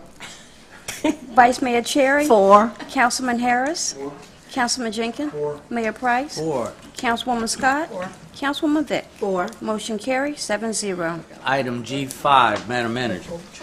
Yes, this is a request to adopt an ordinance to amend and reordain City Code Chapter 23, Licenses, Article 2, License Tax and Fee Schedule, Section 23-35, Financial, Real Estate, and Professional Services License Tax and Fee Requirements, and I recommend approval. There are no speakers. Is there a motion to adopt the ordinance? So moved. Moved in second. Any discussion? Call the roll, please. Councilwoman Woodbury? 4. Vice Mayor Cherry? 4. Councilman Harris? 4. Councilman Jenkins? 4. Mayor Price? 4. Councilwoman Scott? 4. Councilwoman Vick? 4. Motion carries 7-0. Page 240, item G6, Madam Manager. This is a request to adopt an ordinance to amend and reordain City Code Chapter 40, Taxation, Article 9, Cigarette Tax, Section 40-157, Method of Payment, and I recommend approval. Okay, again, no speakers. Is there a motion to adopt the ordinance? So moved. Second. Moved in second. Any discussion? Call the roll, please. Councilwoman Woodbury? 4. Vice Mayor Cherry? 4. Councilman Harris? 4. Councilman Jenkins? 4. Mayor Price? 4. Councilwoman Scott? 4. Councilwoman Vick? 4. Motion carries 7-0. Okay, item G7, Madam Manager. This is a request to adopt an ordinance to amend and reordain City Code Chapter 43, Weapons, Article 1, and General Section 43-11, Exceptions, and I recommend approval. No speakers. Is there a motion to adopt the ordinance? So moved. Moved in second. Any discussion? Call the roll, please. Councilwoman Woodbury? 4. Vice Mayor Cherry? 4. Councilman Harris? 4. Councilman Jenkins? 4. Mayor Price? 4. Councilwoman Scott? 4. Councilwoman Vick? 4. Motion carries 7-0. Okay, we don't have any appropriations, and we've already had citizens' comments, so we will go into new business. Madam Manager. Nothing, sir. Mr. Attorney. We called your name, ma'am. Are you Mendoza Servia? Service, yeah. Okay, we called your name, but you're welcome to come up, ma'am, if you have. I go to the bathroom 4 times with all that stuff going on.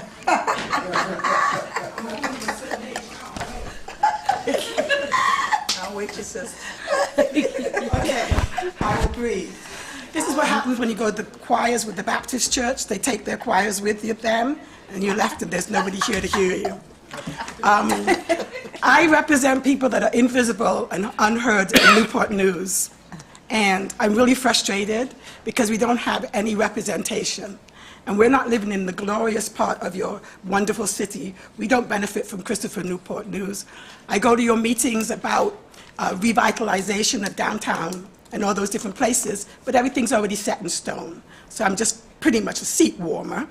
And people come up to me because I have a painted art van, and they feel that somebody cares. And they ask me, is there a shelter for women? No. Is there a place for abused women? No. Do you have a program for my teenager this summer? Because I don't know where to put him. No. But what bothers me is I feel that there's a layer in your city that is not very pleasant, and many of us are struggling with it. You have programs at Brooks Crossing, Four Oaks. I wrote them down, but of course I'm nervous now. Four Oaks, and the Main Street Library that have become increasingly toxic and unfriendly to those of us that are not considered worthy of living in your beautiful city. We are treated like we are poor scum. When we go into these places, when you go into the medical places, they have the HIPAA rules. But when you go to these programs that are supposed to be helping people, they say all your business out in public. They reprimand you out in public. And mainly I came with several things, but there's a mural in the Main Street Library, and I objected the first day I saw it because I'm so tired of only seeing struggling pictures of black people. We ain't overcome yet. We need our freedom. And this picture is of a little boy, and I call it Lynching the Child. He's about 6 years old, sitting under one of the mural pictures with a hanging noose. And the sign says, "Lynchings in Newport News, say their names. This child will grow up afraid of white people, afraid of the police. He will not dream dreams because all he's going to have subliminally are these images of slavery." If you look around the world, the black diaspora with our costumes and our parades, I want to see that up there for the children. So I'm just asking you to consider those of us that don't come with an entourage, don't have property, aren't going to be on the videos and whatever. We are the forgotten ones that feel like poverty is too lucrative of a business in the United States, and it doesn't trickle down. Even your programs, I feel like I'm everybody's paycheck, and if I get a dime, I'm down to a nickel right now in my life trying to open a business. So I'm just saying, can we have more representation of the people that actually keep your city afloat? Your meetings are at times, if you have 3, 4 jobs, you can't come to it. If you can't get babysitting, you can't come to it. Our voices need to be heard. Number one, I was reprimanded for being too pleasant at the Main Street Library. If you can imagine that, me. I was told in public, I know it's going to go off, I was told in public that I mustn't talk about racism. You've got a noose in the middle of the building, and I can't talk about racism. So anyway, I'm just asking you to get this horrible mural down, get more representation of people that are like me, who take the time to come, let our voices be heard. We feel like we're on the plantation, and we're tired. Thank you. Appreciate it. Thank you. Thank you.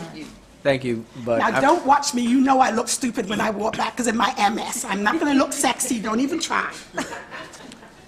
I appreciate that, but I personally disagree, and I think... See, that's the problem. Before well, you say that... Ma'am, you finished. Thank you. Before you say you disagree... I'm speaking now, ma'am. You've had your 3 minutes. But you discounted me. Do not discount me. I'm not discounting you. I'm disagreeing with you. Don't disagree. Why can't I disagree, ma'am? This is America. I have a right to my opinion. You don't listen. That's I the am problem. listening, and I'm going to explain why if you would stop talking. Okay, go ahead. Thank you. You can go back to your seat. This isn't a conversation. I'm just going to make a statement. You know, sometimes just say, I hear you, and that would make a person feel like they are seen and visible and heard. Then you can disagree with your wife. But when people come with their hearts, sometimes Your 3 just minutes say, up, ma'am. Thank you. Yeah, but sometimes just say, I hear you, I see you. I hear you, and I do see you, and I want to compliment the library, who has done an excellent job of the history of this city. And lynching was a part of the history of this city, and that's what the mural shows.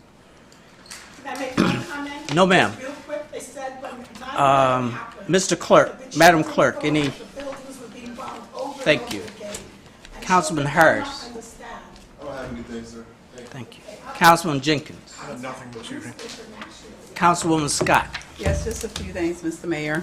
Again, I just want to thank everyone who participated in the process tonight, coming down, expressing your concerns, opinions, and I just know that we continue to try to have open government around here, transparency, and we do want the full participation. Even though we might not agree, that doesn't mean we have to be disagreeable with one another, but we may not always agree, just like we don't agree on everything here internally. I had first snafu of my town hall meeting last night. In 20 years, I've never had an issue. It's nobody's fault, Madam Manager, it's my own. Because normally I go home and I check out my equipment and, you know, I speak with Andy, the IT director, and he was out of the country, and by the time I figured out I had a problem, he tried to fix it, but most of the citizens who normally engage virtually, I guess they just gave up thinking I wasn't having the meeting. So I just apologize. It was user error. It wasn't anything that anybody on the city's behalf did. And Tammy Jordan from the Department of Parks and Recreation, and Elizabeth McCory, and I think there was an intern that did manage to make it into the link, but it was late by then. So I will plan to reschedule that conversation. We were supposed to talk about Parks and Recreation and what they're offering for the youth this summer. And Tammy said, well, by the time I come back, half of the summer will be over. So I asked her to get the information that she would have shared to us, and that perhaps we can send it out on Newport News Now. Perhaps we can post it on the website, Parks and Recreation website, on the city's website, and I personally will get it out on social media. So it's still a way to get it out, but I just so apologize to the citizens who attempted to get in last evening, and I promise I'll make it up to you with powerful guests and speakers for the rest of the year. So that being said, I also just want to commend the director of the Hampton Newport News Community Service Board, Ms. Natalie Ward, on her Hall of Fame luncheon today. And I just think these events are just so awesome because she gets to highlight the people who are actually doing work on behalf of citizens, especially in the mental health services and things of that nature. And they do an awesome job with bridging the gap, and I didn't realize how far their reach is, even into the jails. And you know, I wasn't even aware of that. I don't know how I missed that little detail, but I just want to thank her for continuing to engage the community and be a part of the community and help her staff and volunteers provide these services that are so necessary. Last week, or a couple of weeks ago, perhaps, I attended the National Foundation of Women Legislators Healthcare Summit in Washington, D.C. I am the state rep from Virginia, and we are seeking other women who want to join us for the cause. But anyone who has a healthcare issue that they would like to get before Congress, most of the women, this is the one event I go to where I'm low on the totem pole. Most of the women in the National Foundation of Women Legislators, they are senators and Congress people from on the federal level, and then you have the state reps, and then there's me. But they are accepting any kind of recommendations and proposals for things that people need to push forth on behalf of the cities and localities, things that we need to get before Congress on a federal level concerning any health care issues and concerns we have here locally. So I just want to put that out there. So if y'all have any ideas or suggestions you would like me to put forth to our board, I would be happy to do that. And also, I just want to encourage everybody to come out and enjoy the 4th of July Stars in the Sky event at Victory Landing. This is the first time we've done this in 3 years, right, Mr. Mayor? Mr. Mayor, so it's going to start at 7 o'clock at Victory Landing in the Yard District. Starts at 7 o'clock, fireworks at 9:15. And otherwise, I just want to say thank you all to the staff and everyone who worked so hard on the issue that we discussed for 3 hours tonight. And I look forward to next meeting. Thank you, Mr. Mayor. Councilwoman Vick. Because the hour is so late, I'll defer my comments. Thank you, ma'am. Councilwoman Woodward. I just wanted to wish Judge Tench a happy retirement, since that Ms. Vick and I put on a show for him. But it was a great retirement, and I hope he has a wonderful life. And I just wish everybody a happy and safe 4th of July. That's all. Thank you. Vice Mayor Cherry. I'd like to thank everyone who came tonight to share their concerns and about the short-term rentals. And I don't believe that this council wants anyone to go out and do anything illegal or teach their children how to do anything illegal. Amen. So I'm sorry that the gentleman felt that way, but I think what we're trying to do is make sure that you are legal in doing the business so that you can have generational wealth and pass on those things that are legal to your children and to your children's children. So I'm encouraging those who came tonight. We know that there are some concerns, there are some challenges. Not only did Councilwoman Scott have some concerns, but I did as well, and I shared that with the planning staff. And hopefully we'll be able to look at those things now that we have an ordinance in place. I'm hoping that we can have a conversation and bring it back as soon as we can to enable us to try to meet the need that's there. We understand that we cannot please everybody. Everybody will not be pleased, but I want to say thank you to you all. I thank the Planning Commission. I thank you for all of the hard work that went into trying to get an ordinance ready for us to vote on tonight. And so we understand that we're not going to agree all the time. But as we did the rule of 4, so we thank you for that. And I'm hoping that we can continue to work to make it. And even after we do the work, there's still going to be someone who's not going to be pleased. But we don't want you to think that we don't acknowledge the hard work that you put into it. So thank you so much. We appreciate that. I'd like to also thank everyone from the city staff.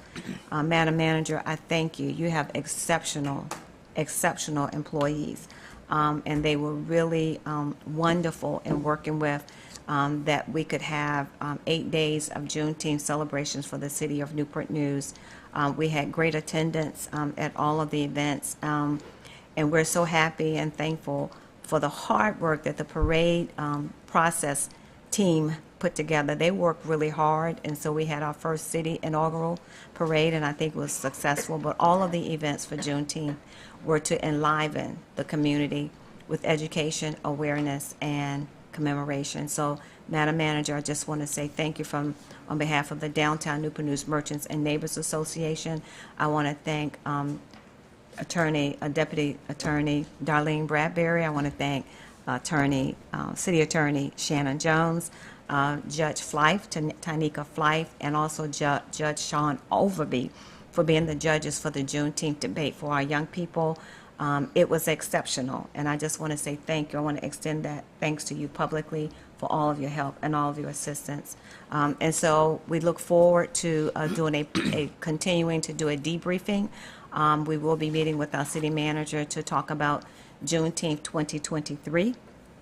There are a lot of great ideas that have come forth for Juneteenth, and I do have the opportunity, and if anyone else is interested, there is a conference call every Saturday at 1 o'clock with the National Juneteenth Observation Foundation to talk about Juneteenth around the United States, across the United States. And there are people that are actually on that call for almost 2.5 hours. So if you're interested and you want to be a part of that conversation to find out what other localities and what other cities are doing across this country, I will make sure that I have that, get that information to you. But I'd like to say thank you to everyone who gave support. Thank you. And we will not have any town hall meetings for the South District for the month of July. There will not be any Your Voice Matter town hall meetings for the month of July. Thank you so much. God bless. Thank you. And just quickly, I just want to acknowledge where we celebrated the beam signing of Building 2 at the Tech Center. That area continues to grow and prosper, and they set a new level, I think, for ribbon cutting with the block party. So we'll see how the next one goes.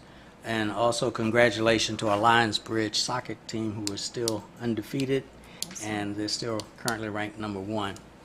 I also just you know, you go to these conferences that you talk about and you meet people, and one of the mayors that I met at one of the last conferences, the mayor of San Antonio, and my heart just goes out to him and what that city's going through, finding, you know, 50 people suffocating in a truck.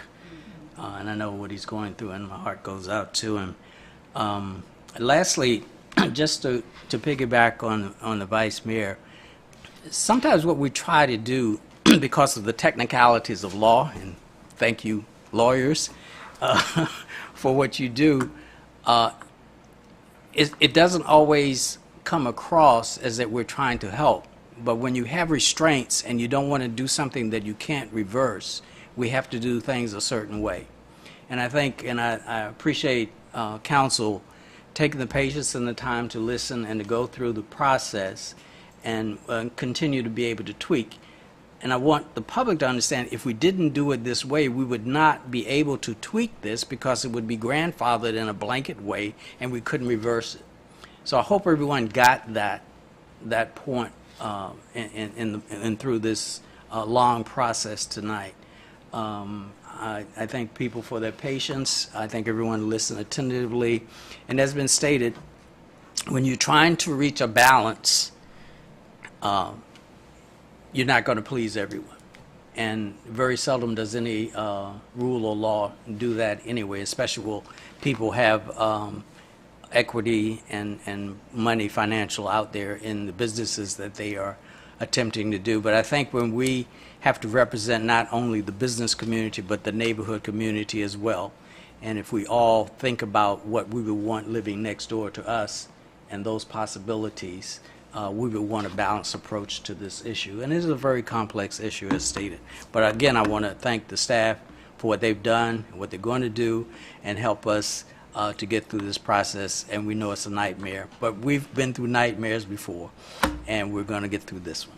So with that, if there's nothing else, may what you say and do uplift the city of Newport News. We stand adjourned.